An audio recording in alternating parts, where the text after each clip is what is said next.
మరొక అద్భుతమైన సెషన్‌లోకి మనం అందరం ఎంటర్ అయ్యామండి. మేడం గురించి నేను ఇప్పుడు ఏంటో చెప్తాను. Madam life skill and relationship coaching for women మాట. Madam MSc BEd Andhra university నుంచి చేశారు. సర్టిఫైడ్ ట్రైనింగ్స్ మేడంకి zone trainer from JCI, motivational trainer from impact international, basic NLP practitioner and counsellor కూడా, సర్టిఫైడ్ వేదిక్ మ్యాథ్స్ టీచర్ కూడా, diploma in computer applications. మేడంకి వచ్చిన awards best trainer from best transformation award JTWS 2024 from JCI junior chamber international madam. Best performer award EPS 2021 from JCI. Best mentor award ICI 2023 అంటే impact international నుంచి best mentor award మేడంకి వచ్చిందన్నమాట. Madam యొక్క work experiences: life skills trainer and relationship coach, wonder women and life skills academy ద్వారా, దీని ద్వారా madam women empowerment ప్రోగ్రామ్ని design చేస్తూ ఉంటారు. లైఫ్ స్కిల్స్ ట్రైనర్ ఫ్రమ్ కిడ్సన్, గురుకులం అనే అకాడమీ నుంచి 3 to 14 years ఏజ్ ఉన్న చిల్డ్రన్కి ఫ్రీగా సెషన్స్ ఇస్తూ ఉంటారు.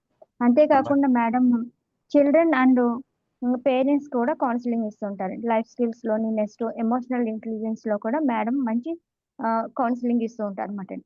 సో మేడం ఈరోజు మనకి ఎమోషనల్ ఇంటెలిజెన్స్ అనే టాపిక్ని చెప్పడానికి వచ్చారండి. Madam very very friendly nature. Madam మా బ్యాచ్ కూడా ఒక సెషన్ చెప్పారు. నెక్స్ట్ మా బ్యాచ్ కూడా మెంటర్గా కూడా వ్యవహరించారు. Thank you madam. Thank you very much madam. Sunitha madam, the result dice is yours now. Thank you very much. Thank you so much Sridevi garu. Emotional intelligence అనే టాపిక్కి మీరు చాలా కామ్గా కూల్గా చక్కగా చెప్పారండి. Thank you so much. And happy evening everyone. Happy evening అండి. ఎలా ఉన్నారు అందరూ? ఎలా ఉన్నారు అందరూ? బాగున్నాం మ్యామ్. బాగున్నాం మేడం. ఇప్పుడు ఈ సెషన్ వినడానికి ముందు ఎన్ని సెషన్స్ విన్నారండి ఇందులో? 14. ఇది 14th అండి? ఇది 16th madam. 16th ma'am. Okay. నిన్న భవానీ మ్యామ్ గారిది వర్క్ లైఫ్ బ్యాలెన్స్ అయిందా అండి? yes ma'am. Okay sir, thank you so much. And sir మీరు అందరూ ఇందులో చాలా వరకు టీచర్స్ అని నేను నా నీడ్ అనాలిసిస్లో తెలుసుకున్నాను. కరెక్టేనా అండి? yes ma'am. Okay, thank you very much అండి. టీచర్స్ అందరికీ కూడా టీచ్ చేసే అవకాశం, గురువులకే బోధించే అవకాశం ఇచ్చినందుకు ఫస్ట్ గురువుగారు గంప నాగేశ్వరరావు గారికి, అలాగే నన్ను కన్న తల్లిదండ్రులకి, నన్ను ఈ ట్రైనింగ్ ఫీల్డ్లోకి నన్ను మెంటర్షిప్ చేసిన, ట్రైనింగ్ ఇచ్చిన అందరికీ కూడా పేరు పేరున అందరినీ గుర్తు చేసుకుంటూ మీ అందరికీ కూడా హ్యాపీ ఈవినింగ్. ఈరోజు టాపిక్ ఎమోషనల్ ఇంటెలిజెన్స్. అసలు వాట్ ఈజ్ ఎమోషన్స్? మేడం, కోపం, ఉద్రేకం, హ్యాపీ కూడా ఉందా సార్ అందులో? చెప్పడమే కోపం ఉద్రేకంతో చెప్పారు కదా, హ్యాపీ కూడా ఉందా అందులో? ఓకే, ఇంకానండి ఇంకేమున్నాయండి?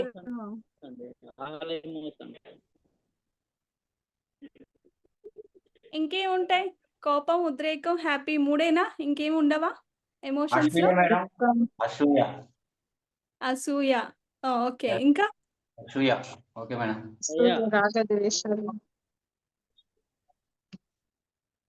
సరే, ఇప్పుడు మీ జస్ట్ ఈ ప్రెజెంట్ ఆఫ్ ది సిచ్యువేషన్ లో మీ అందరు మూడ్, స్టేట్ ఆఫ్ మైండ్ ఎలా ఉంది? ఎటువంటి ఎమోషన్ లో మీరు అందరూ ఉన్నారు? జస్ట్ మీ కదా, మీ బుక్ ఉంటుంది కదా, మీ బుక్ ఉంది కదా, రోజు ఏ క్లాస్ కా రోజు నోట్ చేసుకుంటూ ఉంటారు కదా మీరు. మీ బుక్ పైన అసలు ఇప్పుడున్న మీ ప్రెజెంట్ ఆఫ్ సిచ్యువేషన్ ని జస్ట్ ఒక ఎమోజీతో డ్రా చేసి చూపించండి. మీ పెన్ను పేపర్ కొంచెం పని చెప్పండి. స్టేట్ ఆఫ్ మైండ్ ఎలా ఉంది?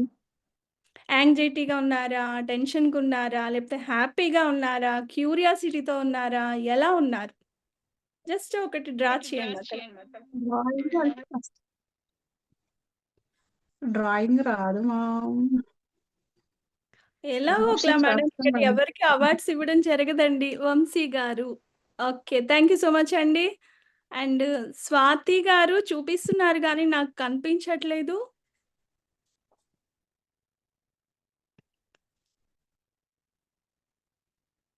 ప్రతి ఒక్కరు డ్రా చేయాలి. మనం రోజు పిల్లలకి చదవండి, రాయండి అని చెప్తూ ఉంటాం కదా! మనం కూడా అప్పుడప్పుడు ఇలాంటి చిన్న చిన్నవి డ్రాయింగ్‌లు ఎలా ఉన్నా పర్లేదు డ్రాయింగ్ చేయడం, రాయడం మనము చేస్తూ ఉంటే మనలో ఉన్న ఆలోచనల్ని పెన్ ఔట్ చేస్తూ ఉంటే మనకు కూడాను రిలీఫ్ వస్తుందండి. అది డ్రాయింగ్ రూపంలోనైనా అవ్వచ్చు, లేదా రైటింగ్ రూపంలోనైనా అవ్వచ్చు. సో, ఇప్పుడు మీ స్టేట్ ఆఫ్ మైండ్‌ని ఒక్కసారి మీ బుక్స్‌లో అందరూ డ్రా చేయండి. ఏం చేయాలి? డ్రా చేయమన్నా రాయాలా? డ్రాయింగ్ చేయాలండి. ఇప్పుడు స్టేట్ ఆఫ్ మైండ్ ఇప్పుడు ఎలా ఉన్నారు? హ్యాపీగా ఉన్నారా? మనకి ఫోన్‌లో రోజు ఎమోజిస్ వాడుతూ ఉంటాం గదా! హ్యాపీ ఎమోజి గానీ, సాడ్ గానీ ఎవరికైనా జస్ట్ ఆ ఎమోజిని క్లిక్ చేసి పంపించేస్తున్నాం గదా! అలా కాకుండా మీ ఓన్ ఎమోజి ఇప్పుడు మీ స్టేట్ ఆఫ్ మైండ్ ఎలా ఉంది అనేది డ్రా చేయండి అక్కడ. ఒక సర్కిల్ వేసి హ్యాపీ స్టేట్‌లో ఉన్నారా? సాడ్ స్టేట్‌లో ఉన్నారా? లేకపోతే ఇలా థింక్ చేస్తున్నారా? ఏం చేస్తున్నారా? అనేది రాయండి. డ్రా చేయండి. థ్యాంక్ యూ సో మచ్ అండి. కొంతమంది చేయలేదసలు. డ్రాయింగ్స్ రావట్లేదని చెప్పి భయపడుతున్నారు పాపం. డ్రాయింగ్ రావట్లేదు. అందరికి ఏదో ఒక ఎమోషన్ ఉందని కదా మీకు అర్థమైంది. హ్యాపీయో, సాడో ఏదో ఒకటి ఉందని అర్థమైంది గదా! అసలెప్పుడైనా మనం ఎమోషన్స్ అంటూ లేకుండా ఉండగలమా?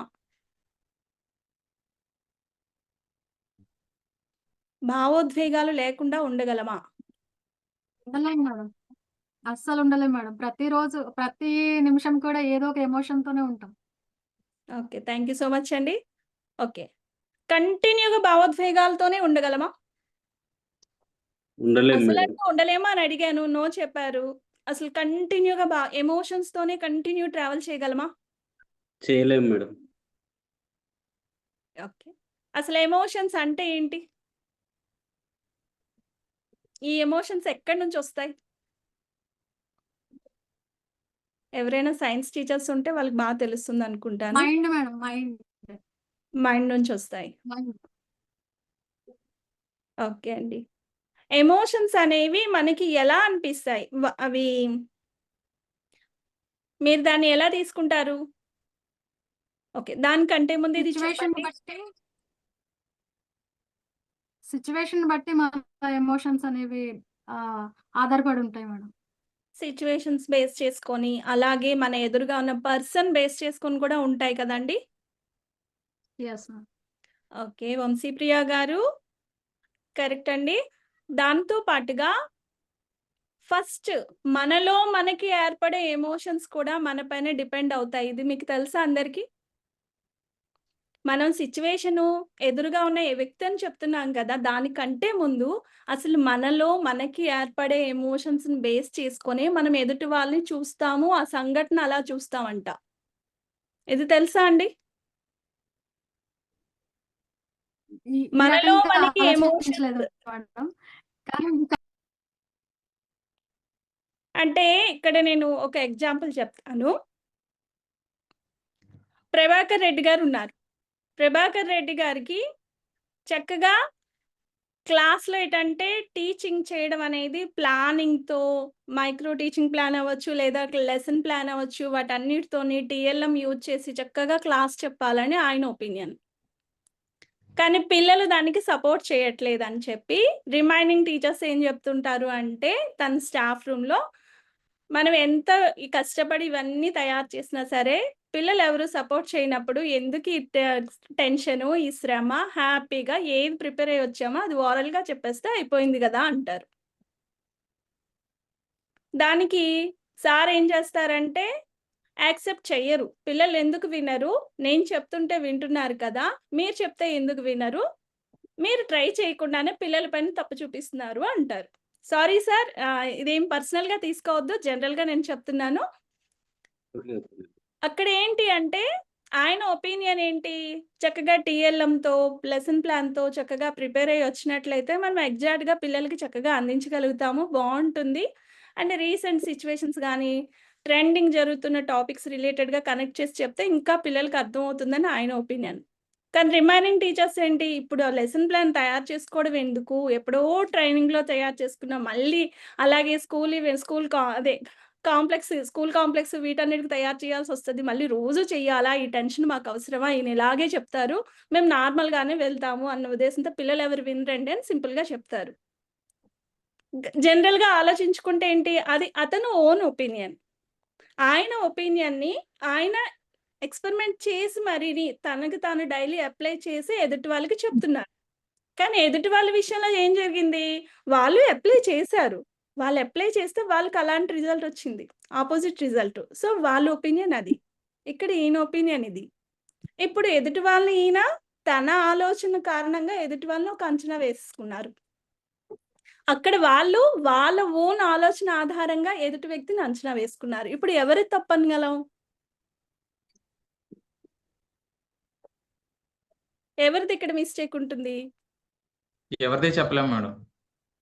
ఎందుకు చెప్పలేము? ఇప్పుడే చెప్పాం కదా! సిట్యుయేషన్ బేస్ చేసుకొని ఎమోషన్స్ ఒస్తాయి. పర్సన్ బేస్ చేసుకొని ఒస్తాయి అనుకున్నాం కదా! ఇప్పుడు ఇక్కడ ఒక సిట్యుయేషన్ 2 రకాలుగా వచ్చింది.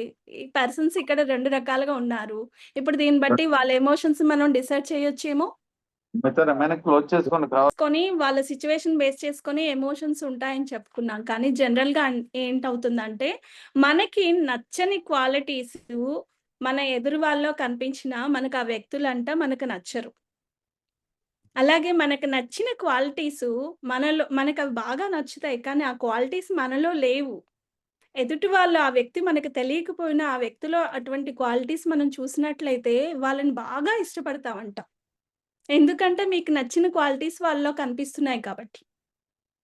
ఆ వ్యక్తి ఎంత మంచి వాళ్ళైనా మనకు నచ్చని క్వాలిటీస్ వాళ్ళలో కనిపించాయనుకోండి, ఆ వ్యక్తి ఎంత మంచి వాళ్ళైనా సరే మనకు వాళ్ళు నచ్చరు. ఇక్కడ ఈ సిట్యుయేషన్ ఎలా వచ్చింది? మన ఎమోషన్స్ బేస్ చేసుకొని, మనలో వచ్చిన ఆలోచనల ఆధారంగా, మనలో వచ్చిన ఎమోషన్స్ ఆధారంగా ఎదుటి వ్యక్తిని మనం అంచనా వేస్తున్నాం. అండ్ రెండోదేంటి? వాటిని బేస్ చేసుకొని మన ఎదురుగా ఉన్న వ్యక్తి లేదా ఆ సంఘటన ఏదైనా సరే, మనము ఏ స్టేట్ ఆఫ్ మైండ్‌లో ఉన్నామో ఇప్పుడు ఫర్ సపోజ్ మీరిప్పుడు ఏ స్టేట్ ఆఫ్ మైండ్‌లో ఉన్నారో నాకు తెలీదు. ఇప్పుడు నేను అడిగాను మీ స్టేట్ ఆఫ్ మైండ్‌ని డ్రా చేయండి అని. మీ మైండ్ సెట్ ఇప్పుడు కొంతమందికి చిరాకుగా ఉండొచ్చు, కొంతమంది టెన్షన్‌గా ఉండొచ్చు, కొంతమంది చాలా టైర్డ్‌గా ఉండొచ్చు. ఈ టైంలో నేనొచ్చి ఇప్పుడు సెషన్ చెప్తున్నాను. మీ స్టేట్ ఆఫ్ మైండ్ అనేది నేను చెప్తున్న సెషన్ పైన మీ ఒపీనియన్ అనేది మార్చేస్తుంది. మీరు పీస్‌ఫుల్‌గా, ప్లెజెంట్‌గా ఉన్నారనుకోండి, నేను చెప్పే టాపిక్ చక్కగా మీరు క్యాచ్ చేస్తారు. ఏం చెప్తున్నామా అనేది మీరు చక్కగా తీసుకోగలుగుతారు. టైర్డ్‌గా, చికాకుగా, కొంచెం ఇబ్బందిగా ఫీల్ అవుతున్నారనుకోండి, చెప్పే టాపిక్ మీద మీకు మనసు వెళ్ళదు. ఆ మనసు వెళ్ళక ఏమవుతుంది? ఆ టాపిక్‌ని మీరు కరెక్ట్‌గా క్యాచ్ చేసుకోలేరు.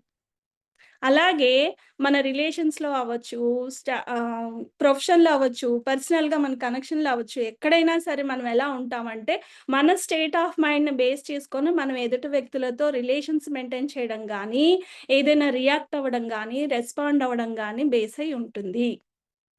ఆ రియాక్ట్ అవ్వడం, రెస్పాండ్ అవ్వడం అనేది కరెక్ట్‌గా టైమ్‌లీ మనం ఎలా రియాక్ట్ అవుతున్నాం, ఎలా రెస్పాండ్ అవుతున్నాం అనే దానిపైనే ఎదుటి వ్యక్తితో మనం ఎలా కమ్యూనికేట్ చేస్తున్నామో, ఆ వ్యక్తితో మనం ఎలా బిహేవ్ చేస్తున్నాము అనే దాన్నే ఎమోషనల్ ఇంటెలిజెన్స్ అంటారు. ఇది ప్రొఫెషనల్‌గా, పర్సనల్‌గా ప్రతి ఒక్కరికి అవసరమైన టాపిక్. ఇదేంటంటే మైండ్, మన థాట్స్, మన వర్డ్స్, వర్డ్స్ నుంచి మన యాక్షన్స్, యాక్షన్స్ నుంచి మన బిహేవియర్ అనేది ఈ ఎమోషనల్ ఇంటెలిజెన్స్ మీద బేస్ అయి ఉంటుంది. మనం ఎక్కడ ఏ విధంగా మనం బిహేవ్ చేస్తున్నాము, ఏ విధంగా మనం మాట్లాడుతున్నాము, రియాక్ట్ అవుతున్నామా, రెస్పాండ్ అవుతున్నామా, ఏ విధంగా కమ్యూనికేట్ చేస్తున్నాము, ఇవన్నీ ఓవరాల్‌గా ఇందులోకొస్తాయి. ఫస్ట్ ఎమోషన్స్ అంటే ఏంటి? ఎమోషన్స్ అంటే మన మనసులో కలిగే భావాలు.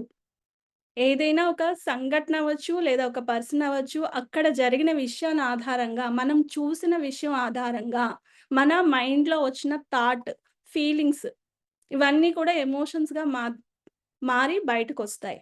అది మన బిహేవియర్‌లో మనం వ్యక్తపరుస్తాం. జనరల్‌గా మన మైండ్‌లో నియోకార్టెక్స్ మన బ్రెయిన్లో నియోకార్టెక్స్ అండ్ లింబిక్ సిస్టమ్ అని 2 పార్ట్స్ ఉంటాయి. మనకి చాలా పార్ట్స్ ఉంటాయి, సెరిబెల్లం ఇవన్నీ చదివే ఉంటారు సైన్స్లో. కానీ ఇంటర్నల్గా నియోకార్టెక్స్ అండ్ లింబిక్ సిస్టమ్ అని 2 పార్ట్స్ ఉంటాయి. లింబిక్ సిస్టమ్ అనేది మన యాన్సెంట్ టైం నుంచి కంటిన్యూ అవుతూ వస్తూ ఉంటుంది. అంటే దాని అర్థం ఏంటి, మన పేరెంట్స్, గ్రాండ్ పేరెంట్స్ వాళ్ళ దగ్గర నుంచి కూడా మనకి కొన్ని డిఎన్ఏ రూపంలో కొన్ని అందుతాయి అంటారు కదా, అలా వాళ్ళ థాట్ ప్రాసెస్ కూడా మనకి వస్తుంది. ఇది ఎలా ఉంటుందంటే ఫైట్, ఫ్లైట్ ఆర్ ఫ్రీజ్ మోడ్లో ఉంటుంది. అయితే ఫ్లైట్ అయిపోతారు, అంటే ఎగిరిపోతారు. ఏదైనా విషయం వచ్చేటప్పుడు ఎదురుగా తనకు సంఘటన ఏదైనా వచ్చినప్పుడు ఒకరితో మాట్లాడే విధానం అవ్వచ్చు, ఏదైనా రెస్పాండ్ అయ్యే విధానాలు అవ్వచ్చు, ఫ్లైట్ కంప్లీట్గా దాన్ని ఎగరేసుకుపోతారు. లేదంటే ఫైట్ చేస్తారు, లేదంటే ఏమీ చేయకుండా కామ్గా ఉండిపోతారు. ఈ లింబిక్ సిస్టాన్ని మనం కరెక్ట్గా మేనేజ్ చేసుకోలేకపోతే, అది కంట్రోల్ చేసుకోగలకపోతే మన బిహేవియర్ అనేది ఎక్స్ట్రీమ్ లెవెల్లోకి మారిపోతుంది. అయితే పూర్తిగా కామ్ అయిపోతాం, లేదా ఎప్పుడు గయ్యాలి అనే పేరైనా పెట్టుకుంటాం, ముద్ర లేబులింగ్ చేయించేసుకుంటాం, లేదు అంటే ప్రతి దానికి కంగారు ఎక్కువ అనిపించేసుకుంటాం. ఇది ఫ్లైట్, ఫైట్, ఫ్రీజ్ మోడ్. దీన్ని కంట్రోల్ చేసుకోవాలి అంటే మన మైండ్ సెట్ని మనం ఎలాంటి టెక్నిక్స్ వాడి మనం ఇది చేయొచ్చు, ఇలా దీన్ని ఇది చేయొచ్చు అనేది ముందు ముందు చెప్తాను నేను. అండ్ నియోకార్టెక్స్ అంటే ఏంటంటే ఇది ఎప్పుడు కంట్రోల్లో ఉంచుతుంది. ఏ విషయాన్నైనా సరే ఏ విధంగా ఇది చేయాలి, ఎలా ముందుకు వెళ్ళాలి అనేది కంప్లీట్గా దీని కంట్రోల్లో ఉంటుంది. అది చాలా వరకు మనం కంట్రోల్ చేసుకోవచ్చు. ఈ లింబిక్ సిస్టంలో వచ్చిన ఈ సిచ్యువేషన్స్ని మనం బేస్ చేసుకొని మన ఎమోషన్స్ని మనం యూజ్ చేస్తూ ఉంటాం. మనం చూసే విధానం అవ్వచ్చు, లేదా మనం మాట్లాడే విధానం అవ్వచ్చు, ఈ విధంగా ఉంటుంది. మీ అందరికీ ఇప్పుడు ఒక క్వశ్చన్, ఎదుటి వాళ్ళని ఎప్పుడైనా సర్ప్రైజ్ చేయాలని చెప్పి ఎప్పుడైనా బోల్తా పడ్డారా? నేను ఈరోజు మా పిల్లలకి, మా వైఫ్కి ఈరోజు నేను సర్ప్రైజ్ చేస్తాను అని చెప్పి ఇంటికొచ్చాక బోల్తా పడిపోయిన సంఘటనలు ఏవైనా ఉన్నాయా? లేదు. మీ స్పౌస్‌కి, పిల్లలకి, మీ స్పౌస్‌కి మీరు ఎప్పుడైనా చేయాలనుకుంటే అది మనం అనుకున్న దానికి రివర్స్ జరిగిన సంఘటనలు ఉన్నాయా? వంశీప్రియ గారు ఎస్ మ్యామ్. మనం ఒకటి అనుకుంటాం, కానీ మనకు జరిగేది ఒకటి జరుగుతుంటుంది ఒక్కొక్కసారి. అలాంటి సిచ్యువేషన్లు కూడా మనకు చాలా వస్తాయి.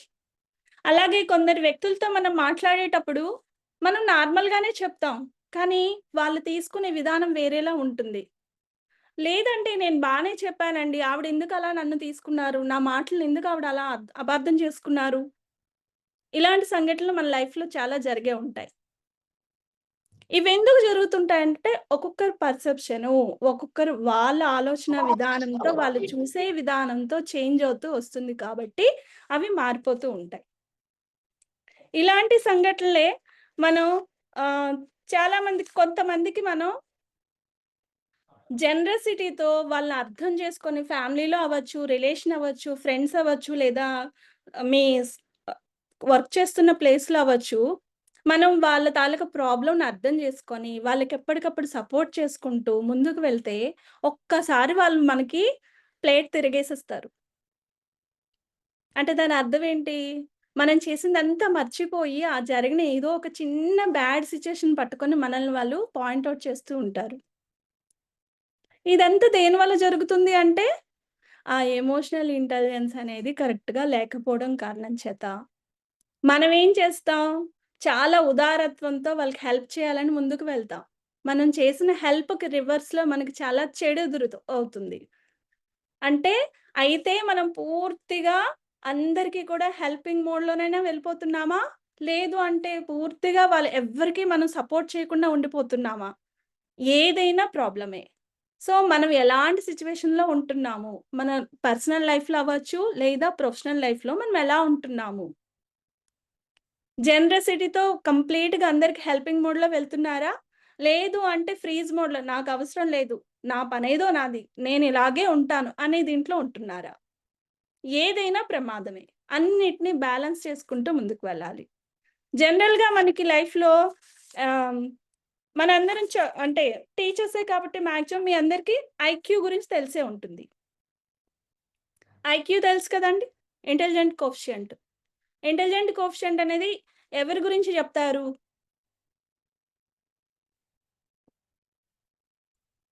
సరే, ఎవరో ఒకరు ఆన్సర్ చేయండి. స్టూడెంట్స్. జీనియస్ కోసం మేడం. జీనియస్ పర్సన్స్ కోసం చెప్తారు, స్టూడెంట్స్ కోసం చెప్తారు. ఓకే. వరల్డ్‌లో హైయెస్ట్ ఐక్యూ ఉన్న పర్సన్ ఎవరని చెప్పుకుంటాం? ఐన్స్టీన్. ఐన్‌స్టీన్.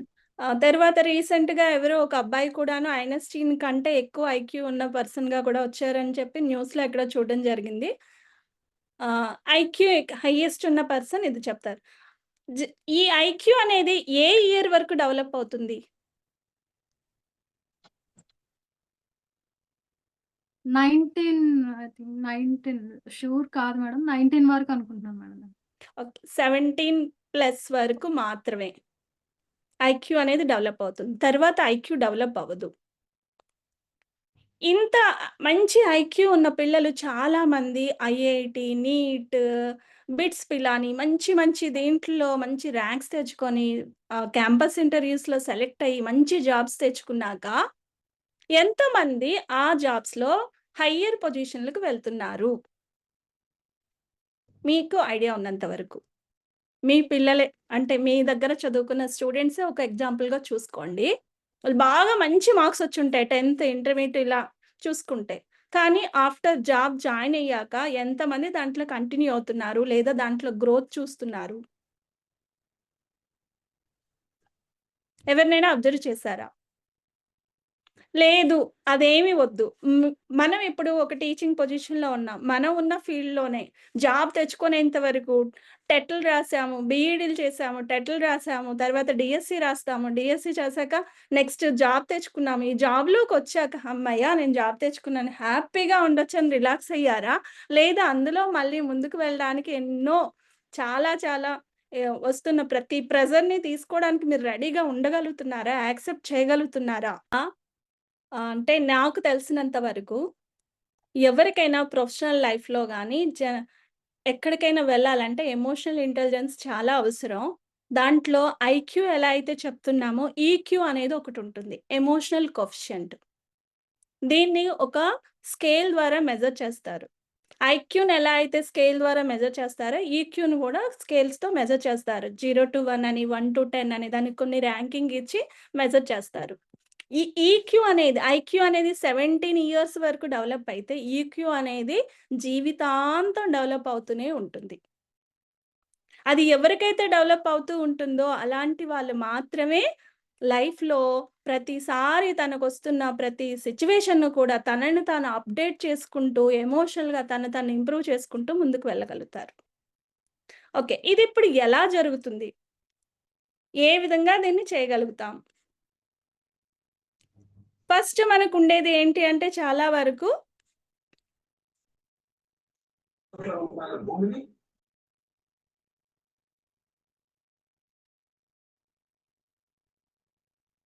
చూడండి, ఇక్కడ ఎమోషన్స్ ఇందాక మీకు డ్రా చేయమనేవి ఇందులో ఏదో ఒకటి. ఒక్కొక్క దానికి మీకు నేమ్స్ తెలుసు కదా! థింక్ చేస్తున్నారు, బాగా హ్యాపీగా ఫీల్ అవుతున్నారు, అలాగే తల తిరుగుతూ ఉంది. అంటే ఏం జరుగుతుందో తెలీదు. ఒకసారి తల తిరిగిందిరా బాబు ఆ మాట విన్నాక అన్నట్టుగా మాట్లాడుకుంటాం. ఒకసారి సర్ప్రైజ్ ఫీల్ అవుతాం. ఇవన్నీ కూడాను ఎమోషన్స్ దీంట్లోకొస్తాయి. దీంట్లో అసలు వాట్ ఈజ్ ఎమోషన్? మీ మైండ్ రియాక్షన్‌ని ఇది చూడండి. ఇన్‌సైడ్ నుంచి, ఔట్‌సైడ్ నుంచి నీలో నీకు ఏర్పడుతున్న రియాక్షన్‌ని ఎమోషన్‌గా చెప్పొచ్చు. ఇదేం చేస్తది? నీ బాడీని, నీ థాట్స్‌ని, నీ బిహేవియర్‌ని అంతా కూడా చేంజ్ చేసేస్తుంది. ఈ ఎమోషన్స్ అనేవి ఏదైతే మనకి థాట్ వస్తుందో, థాట్ ఆధారంగా ఫీలింగ్ వస్తుంది. ఫీలింగ్ బేస్ చేసుకొని ఎమోషన్ వస్తుంది. ఎమోషన్ బేస్ చేసుకొని మన బిహేవియర్ మారిపోతుంది. మంచి హ్యాపీ మూడ్‌లో ఉన్నారనుకోండి, మీకేదో బాగా హ్యాపీయెస్ట్ థింగ్ ఏదో జరిగింది. ఆ థాట్ మీకు రాగానే మీ బాడీలో ఫీలింగ్ హ్యాపీనెస్ వచ్చింది. హ్యాపీనెస్ ఫీలింగ్‌తో మీ తాలూకా బాడీలో కూడాను ఫుల్ ఎనర్జిటిక్‌గా ఉన్నారు. దానితో మీ బిహేవియర్ కూడా హ్యాపీ మూడ్‌లోనే ఉంది. ఈ హ్యాపీ సిట్యుయేషన్‌లో ఎవరొచ్చి మీకు ఏదైనా తప్పుగా మీతో బిహేవ్ చేసినా, లేదా పిల్లలేదో అల్లరి చేసినా సరే, ఆ హ్యాపీ మూడ్‌లో "ఒరేయ్! అలా ఉండొద్దురా, ఇలా ఉండాలిరా" అని మాటలతో మనం దాన్ని ఎక్స్‌ప్రెస్ చేసేస్తాం. అదే దీనికి ఆపోజిట్‌లో ఒకసారి థింక్ చేయండి. ఏదో మీకు బాగా బాధ కలిగించే సంఘటన ఏదో జరిగింది. మీకు అప్పుడే ఫోన్ కాల్ వచ్చింది. అది విన్నారు. వెంటనే మీ థాట్ మారిపోయింది. థాట్‌తో పాటు మీ బాడీలో కొన్ని గుండె బరువుగా అయిపోవడం, లేకపోతే యాంగ్జియస్‌గా ఫీల్ అవ్వడం, బాడీ అంతా షివరింగ్ రావడం, ఇలాంటి వేదన మీకు ఖచ్చితంగా ఒక ఫీలింగ్ ఏర్పడుతుంది. దానితో మీ బిహేవియర్ కూడా చేంజ్ అయిపోతుంది.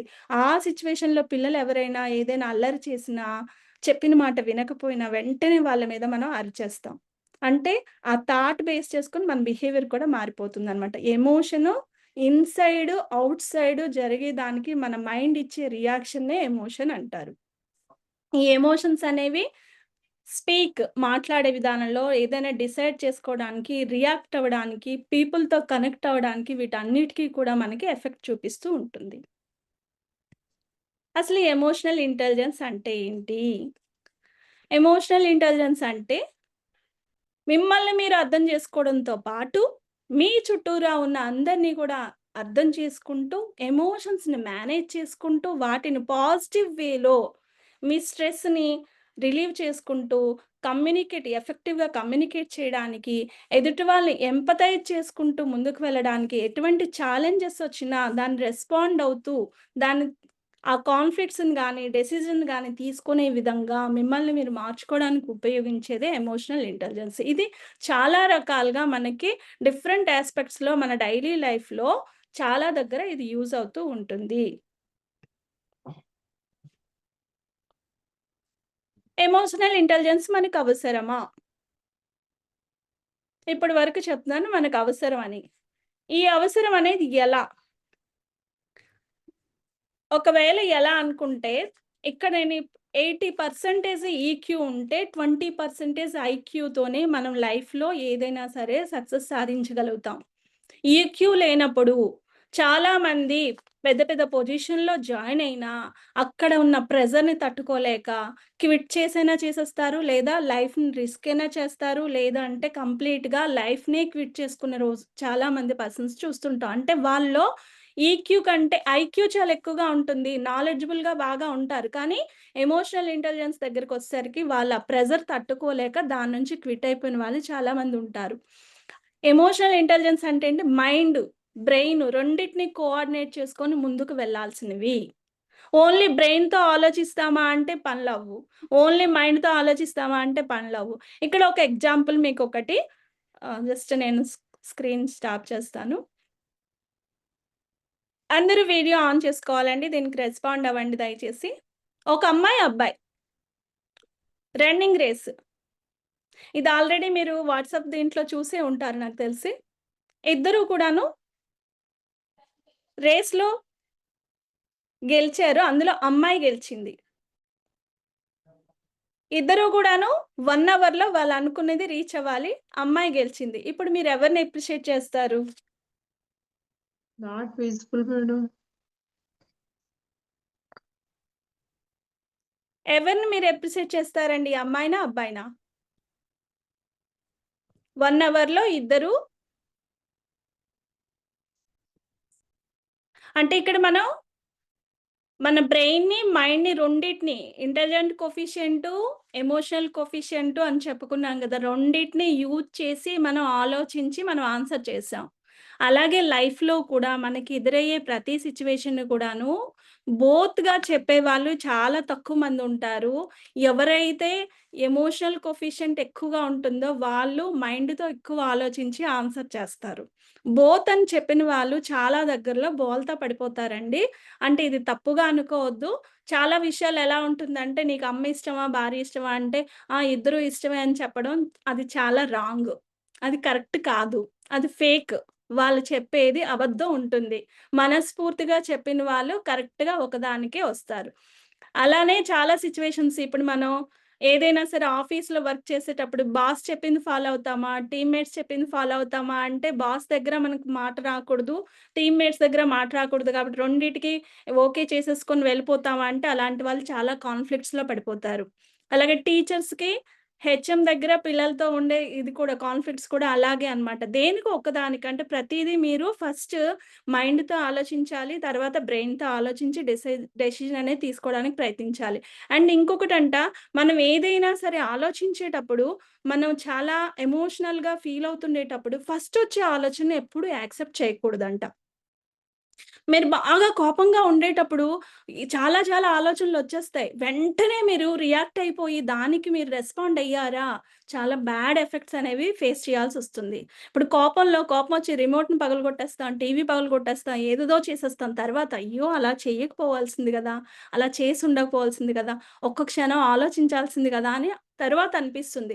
మీకు చాలా దగ్గర ప్రసంగాలవ్వచ్చు, ప్రవచనాలవ్వచ్చు, లేదు అంటే చాలా సైకాలజిస్టులు చెప్పేది గూడా ఏం చెప్తారు అంటే బాగా ఆవేశంలో ఉన్నప్పుడు గానీ, బాగా సంతోషంలో ఉన్నప్పుడు గానీ, మనం ఏ డెసిషన్ తీసుకోకూడదు అంటారు. కారణం ఏంటి అంటే, ఆ టైంలో మన ఎమోషనల్ కోఎఫిషియంట్ ఇంటెలిజెన్స్ ఏమవుతుందంటే, అది అటర్ ఫ్లాప్ అయిపోయి ఉంటది. మనం దాన్ని యాక్సెప్ట్ చేయలేమనమాట. చేయకపోయి మనకొచ్చిన ఆలోచన వెంటనే ఇచ్చేసేసుకుంటాం. సో, ఆలోచించి చేయాల్సిందేంటంటే, హార్ట్ అండ్ బ్రెయిన్ రెండిటిని కోఆర్డినేట్ చేసుకునేటప్పుడు కూడాను జాగ్రత్తగా మనం డెసిషన్ అనేది తీసుకోవడానికి ముందుకు వెళ్ళాలి. ఇప్పుడు మనం ఏదైనా సరే సిట్యుయేషన్ జరిగేటప్పుడు కూడాను చాలా మన ఎమోషనల్ స్టేట్ ఏంటి ఫస్ట్ రికగ్నైజ్ చేయాలి. ఏదైనా సంఘటన అవ్వచ్చు, లేదంటే ఒక పర్సన్‌తో అవ్వచ్చు, మీకు డైలీ లైఫ్‌లో కూడాను మీకు స్కూల్‌లో పేరెంట్ టీచర్ మీటింగ్ అవుతుంది. పేరెంట్స్ కొంతమంది మాస్ పేరెంట్స్ ఉంటారు. కొంతమంది అర్థం చేసుకునే వాళ్ళుంటారు. వాళ్ళొచ్చి మనతో మాట్లాడేటప్పుడు మన ఎమోషనల్ స్టేట్ ఎలా ఉంది? వాళ్ళకి ఎలా ఆన్సర్ చేయాలి? వాళ్ళకి చెప్పేది ఎలా రెస్పాండ్ అవ్వాలి? అలాగే వాళ్ళ ఎమోషనల్ స్టేట్ ఎలా ఉంది? అది కూడా మన వైపు నుంచి ఆలోచించి మనం డెసిషన్ తీసుకోవడానికి రెడీగా ఉండాలి. అండ్ హెల్తీయర్ రిలేషన్‌షిప్స్ మెయింటైన్ చేయాల్సొచ్చినప్పుడు కూడా ఈ ఎమోషనల్ ఇంటెలిజెన్స్ అనేది చాలా చాలా అవసరం. ఎందుకు అంటే ఇక్కడ ఒక 5 ఎలిమెంట్స్ ఉంటాయి. ముందే చెప్తాను. ఆ 5 ఎలిమెంట్స్‌ని మనం కరెక్ట్‌గా మనం ఎప్పటికప్పుడు మనల్ని మనం చేంజ్ చేసుకోవడానికి చేసుకుంటే ఖచ్చితంగా మనం హెల్తీయర్ రిలేషన్‌షిప్స్‌ని మెయింటైన్ చేయగలుగుతాం. మనం సక్సెస్‌ని అచీవ్ అవ్వాలన్నా, ఫుల్‌ఫిల్లింగ్ లైఫ్ లీడ్ చేయాలన్నా ఈ ఎమోషనల్ ఇంటెలిజెన్స్ అనేది మనకు లైఫ్‌లో చాలా అవసరం. అయితే ఈ ఎమోషనల్ ఇంటెలిజెన్స్ అంటే చాలామంది అపోహలో ఉంటారు. ఏంటి అంటే అందరికి భజన చెయ్యాలేమో, వాళ్ళు చెప్పిందన్నీ మనం ఫాలో అయితేనే మనల్ని వాళ్ళు ఇచ్చేస్తారేమో, అలాంటి వాళ్ళకి ఎమోషనల్ ఇంటెలిజెన్స్ ఉంటుందేమో, మనకది చేత కాదేమో ఇలా అనుకుంటారు. అది చాలా రాంగు. అదొక అపోహ. అంటే ఇది ఆడవాళ్ళకి బాగా ఉంటుందని చాలామంది జెంట్స్‌కున్న అపోహ ఏటంటే వీళ్ళెక్కడైనా మేనేజ్ చేసేస్తారు మాటలతోని అనుకుంటారు. కానీ అది చాలా రాంగు. అందరికి భజన చేయాలనుకోవడం కూడా రాంగ్. మీకేమనిపిస్తుందో, మీరు ఏ విధంగా ఉండాలో, అది కరెక్ట్‌గా ఎక్కడైనా సరే సూటిగా చెప్పగలిగేటట్లు మీ ఎమోషనల్ స్టేట్‌ని మీరు అర్థం చేసుకుంటూ, మిమ్మల్ని మీరు కరెక్ట్ వేలో తీసుకెళ్ళినట్లయితే ఖచ్చితంగా ఎమోషనల్ ఇంటెలిజెన్స్ అలవాటవుతుంది. దీనికి ఎక్కువగా ఉండే బ్యారియర్స్ ఏంటంటే, సలాడ్. ఏంటి అంటే ఫస్ట్ యెస్ వచ్చి సెల్ఫ్ రిఫరెన్స్. ఏదైనా ఆలోచన చేసేటప్పుడు, ఏదైనా సంఘటనొచ్చేటప్పుడు ఎమోషనల్‌గా మీరు ఫస్ట్ మీ రిఫరెన్స్‌కి ప్రయారిటీ ఇవ్వకూడదు. మన నుంచి మనం ఆలోచించేసి, మనం ఎదుటి వాళ్ళకి పాయింట్ ఔట్ చేసి మాట్లాడకూడదు.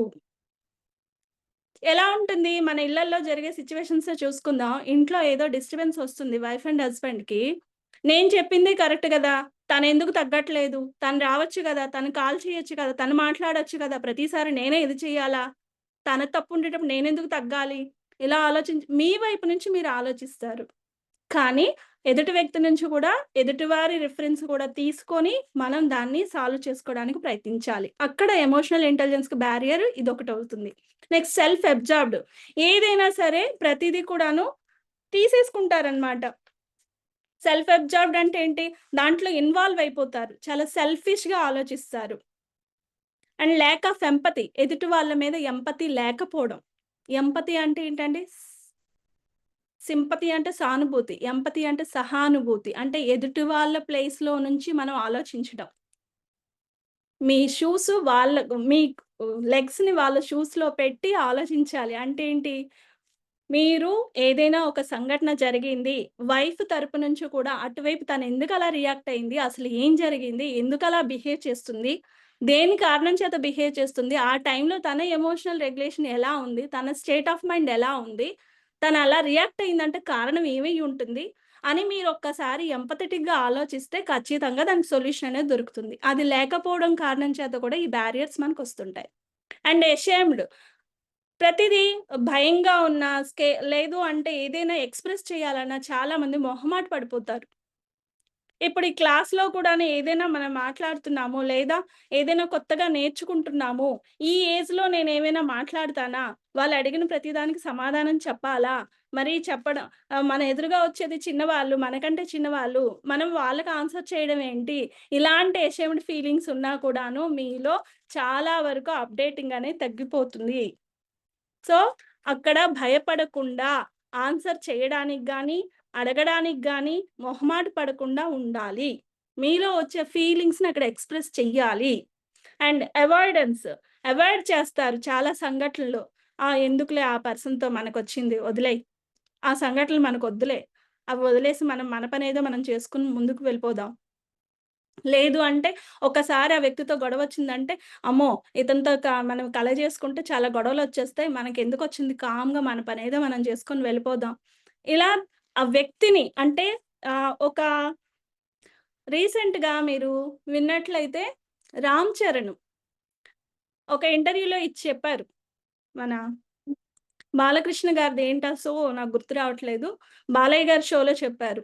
నాకొక వ్యక్తికి నాకు డిఫరెన్స్ వచ్చింది అంటే, ఆ సిట్యుయేషన్‌ని నేను అవాయిడ్ చేయాలి. పర్సన్‌ని కాదు అని చెప్పారు. చాలా క్లియర్‌గా చెప్పారతను.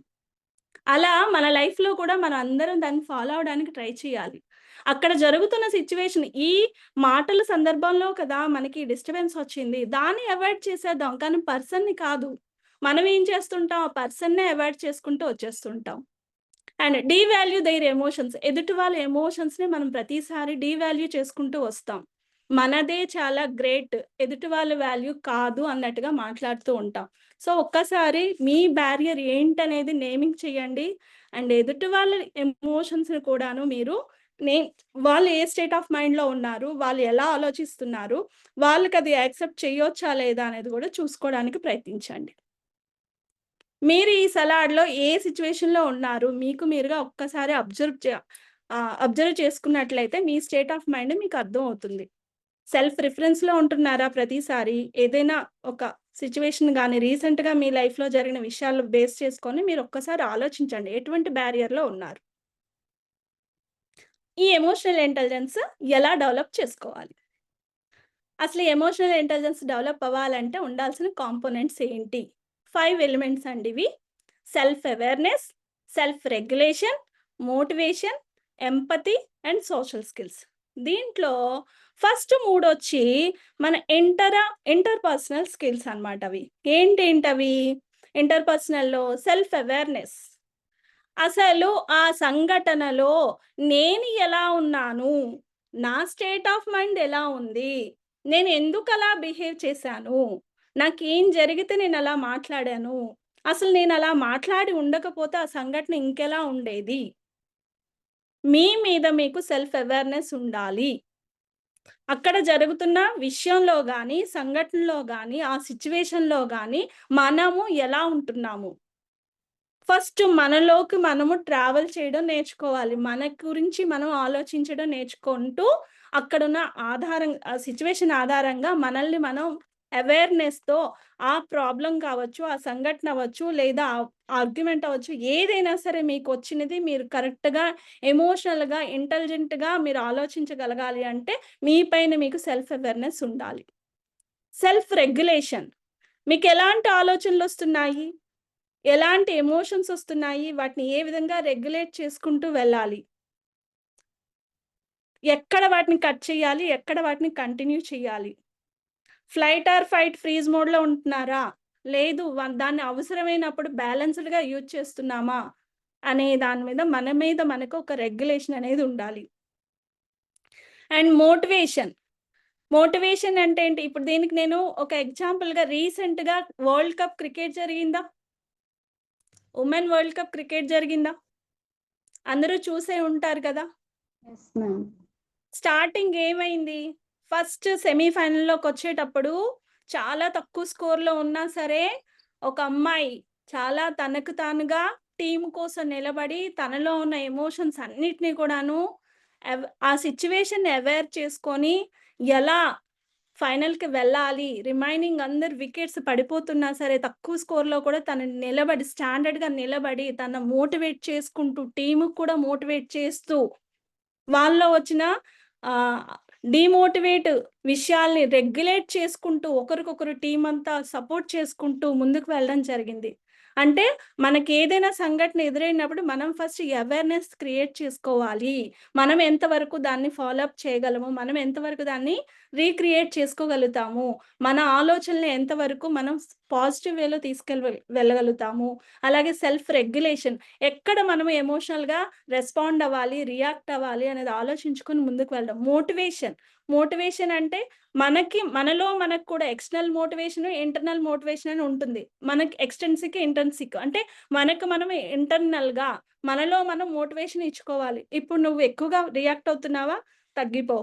లేదు ఈ సిట్యుయేషన్‌లో ఇప్పుడు ఇంత డిస్కషన్ అవసరమా? ఇక్కడికి ఆగిపో. కొంచెం పీస్‌ఫుల్ కా ఎన్విరాన్మెంట్ వచ్చాక మళ్ళీ మాట్లాడదాం. లేదు ఇది సరైన సిట్యుయేషన్ కాదు. ఇప్పటికి స్టాప్ అయిపోయి నెక్స్ట్ దీని గురించి మాట్లాడుకుందాం. నెక్స్ట్ దీని గురించి డిస్కస్ చేసుకుందాం. లేదు ఇప్పుడు చేస్తున్న పొజిషన్‌లో మనం ఇక్కడ ఉండడం కంటే ముందుకు వెళ్దాం. ఇలా మోటివేషన్ మనగా ఎక్స్‌ట్రిన్సిక్, ఇంట్రిన్సిక్‌గా కూడా తీసుకోవచ్చు. మీకు మోటివేషన్‌కి బెస్ట్ ఎగ్జాంపుల్‌గా మన ఇండియాలో మన ఫిలాసఫర్స్ చాలా మంది ఉన్నారు. దాంట్లో మన అబ్దుల్ కలాంజీ చూసుకుంటే తనకు తాను మోటివేట్ చేసుకుంటూ దేశం కోసం ఏ విధంగా ఉపయోగపడగలనా అని చెప్పి తనను తాను మోటివేట్ చేసుకుంటూ మౌల్డ్ చేసుకున్నారు. అలాగే స్వామి వివేకానంద మన సనాతన ధర్మం గురించి ఎక్స్‌ప్లెయిన్ చేస్తూ ప్రపంచానికి చెప్తూ ఆయన మోటివేట్ చేశారు. ఎక్స్‌టర్నల్ మోటివేషన్ ఇచ్చారు. అలాగే రతన్ టాటాజీ మనీ పరంగా తన దగ్గరున్న ధనాన్ని భారతదేశానికి ఏ విధంగా ఉపయోగించాలా? ఏ కష్టం వచ్చినా సరే రతన్ టాటా తన ధనాన్ని ఉపయోగించేవారు.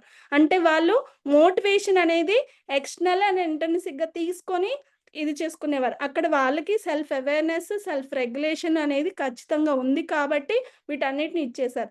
వీటిని మన డైలీ లైఫ్‌లో మన టీచింగ్ ఫీల్డ్ అవ్వచ్చు, మన ప్రొఫెషనల్ లైఫ్‌లో మనం ఎక్కడ ఏ విధంగా యూజ్ చేసుకోవాలి? ఏ విధంగా సిట్యుయేషన్ బేస్ చేసుకొని సెల్ఫ్ అవేర్‌నెస్ క్రియేట్ చేసుకోవాలి, సెల్ఫ్ రెగ్యులేషన్‌తో ముందుకెళ్ళాలి అనేది మనం అర్థం చేసుకుంటూ వెళ్ళాలి. అండ్ థర్డ్ ఇంకొక 2 ఉన్నాయి ఏంటంటే సోషల్ స్కిల్స్ అండ్ ఎంపథీ. ఇందాక చెప్పుకున్నాం. ఎంపథీ ఇవి ఇంట్రా పర్సనల్ అంటే మనం సోషల్ స్కిల్స్ ఎవరికైతే బాగా ఉంటాయో వాళ్ళు ఎలాగైనా జీవితంలో గెలిచేస్తారు. అంటే ఎదుటి వ్యక్తితో మాట్లాడగలిగిన విధానం, ఎదుటి వ్యక్తితో కమ్యూనికేట్ చేసే విధానం, అలాగే ఎదుటి వ్యక్తిని అర్థం చేసుకునే విధానం పైన వాళ్ళ సోషల్ స్కిల్స్, ఎంపథీ అనేది డిపెండ్ అయి ఉంటాయి. ఈ 5 ఎవరైతే కరెక్ట్‌గా డెవలప్ చేసుకోగలుగుతారో వాళ్ళకి ఈ ఎమోషనల్ ఇంటెలిజెన్స్ అనేది బాగా మనలో డెవలప్ అవుతుంది. దీన్ని ఈ 5 స్కిల్స్ డెవలప్ చేసుకునే దీంట్లో ఫస్ట్ ఏంటంటే మన స్ట్రెస్‌ని ఫస్ట్ మనం రెడ్యూస్ చేసుకోవడానికి ప్రయత్నించాలి. మన స్ట్రెస్ మనం రెడ్యూస్ చేసుకోవడం అంటే ఏమీ లేదండి. మన సాంప్రదాయంలో ఎప్పటినుండో చెప్తున్నదేంటి, నీలోకి నువ్వు ప్రయాణం చేయి, నీలోకి నువ్వు ట్రావెల్ చేయి, నీతో నువ్వు మాట్లాడుకో, నీతో నువ్వు ధ్యానం చేయి, నిన్ను నువ్వు రెడ్యూస్ చేసుకో, నీలో ఉన్న ఆలోచనలు కంట్రోల్ చేసుకొని ప్రతిసారి ప్రతి దగ్గర ప్రతి ఒక్కరు వస్తూనే ఉన్నారు. ఈ ఎమోషనల్ ఇంటెలిజెన్స్ డెవలప్ అవ్వాలన్నా సరే ఫస్ట్ మీతో మీరు ట్రావెల్ చేసుకోండి, మీతో మీరు మాట్లాడుకోండి, మీతో మీరు టైం స్పెండ్ చేయండి, మీకంటూ మీరు ఒక స్పేస్ క్రియేట్ చేసుకోండి. మార్నింగ్ పెట్టుకుంటారా? ఈవినింగ్ పెట్టుకుంటారా? ఒక హాఫ్ అన్ అవర్ పెట్టుకుంటారా? 1 అవర్ పెట్టుకుంటారా? దాంట్లో జర్నలింగ్ చేయడం గానీ, మెడిటేషన్ చేయడం గానీ, లేదా మీ ఆలోచనలన్నిటిని ఒక టు డూ లిస్ట్‌గా తయారు చేసుకోవడం గానీ, మీ స్ట్రెస్ తగ్గాలి అంటే ఏంటి? మనకొక ప్లానింగ్ లేకపోవడం, టు డూ లిస్ట్ తయారు చేసుకోకపోవడం, మనకంటూ మనం టైం స్పెండ్ చేయకపోవడం కారణం చేతనే బాగా మనలో స్ట్రెస్ పెరిగిపోతుంది. స్ట్రెస్ పెరిగినప్పుడు ఏమవుతుంది? మనపై మనకి self regulation, self awareness, motivation అన్నీ తగ్గిపోతాయి. దాని కారణం చేత మనం ఎవరితోని సోషలైజ్డ్ అవ్వలేము. అలాగే ఎంపథెటిక్‌గా ఉండలేము. సో, ఈ 5 డెవలప్ అవ్వాలి అంటే మనం ఖచ్చితంగా మన స్కిల్‌ని ఇదొక ర్యాపిడ్‌లీ రెడ్యూస్ స్ట్రెస్ అనే స్కిల్‌ని మనం డెవలప్ చేసుకోవాలి. దీనికోసం ఏం చేయాలి? Second one emotional awareness. మీకెప్పుడు ఏ స్టేట్ ఆఫ్ మైండ్ ఉంటుంది? మార్నింగ్ ఏ స్టేట్ ఆఫ్ మైండ్‌లో ఉంటున్నారు? ఆఫ్టర్నూన్ ఎలా ఉంటున్నారు, ఈవినింగ్ ఎలా ఉంటున్నారు, అలాగే మీ డైలీ లైఫ్లో జరుగుతున్న సిచ్యువేషన్స్ ఆధారంగా చేసుకొని ఆ ట్రిగ్గరింగ్ పాయింట్స్ ఏంటి, మీకు ఎక్కువగా కోపం తెప్పించే సంఘటనలు ఏంటి, ఎక్కువగా కోపం తెప్పించే పర్సన్స్ ఎవరు, ఏ సిచ్యువేషన్లో మీరు ఎక్కువగా హ్యాపీనెస్ మూడ్తో ఉంటున్నారు, ఎలాంటి వాళ్ళతో మీరు హ్యాపీగా ఉండగలుగుతున్నారు, అలా మీ ఎమోషన్స్ మీద మీకు ఒక అవేర్నెస్ అనేది ఉండాలి.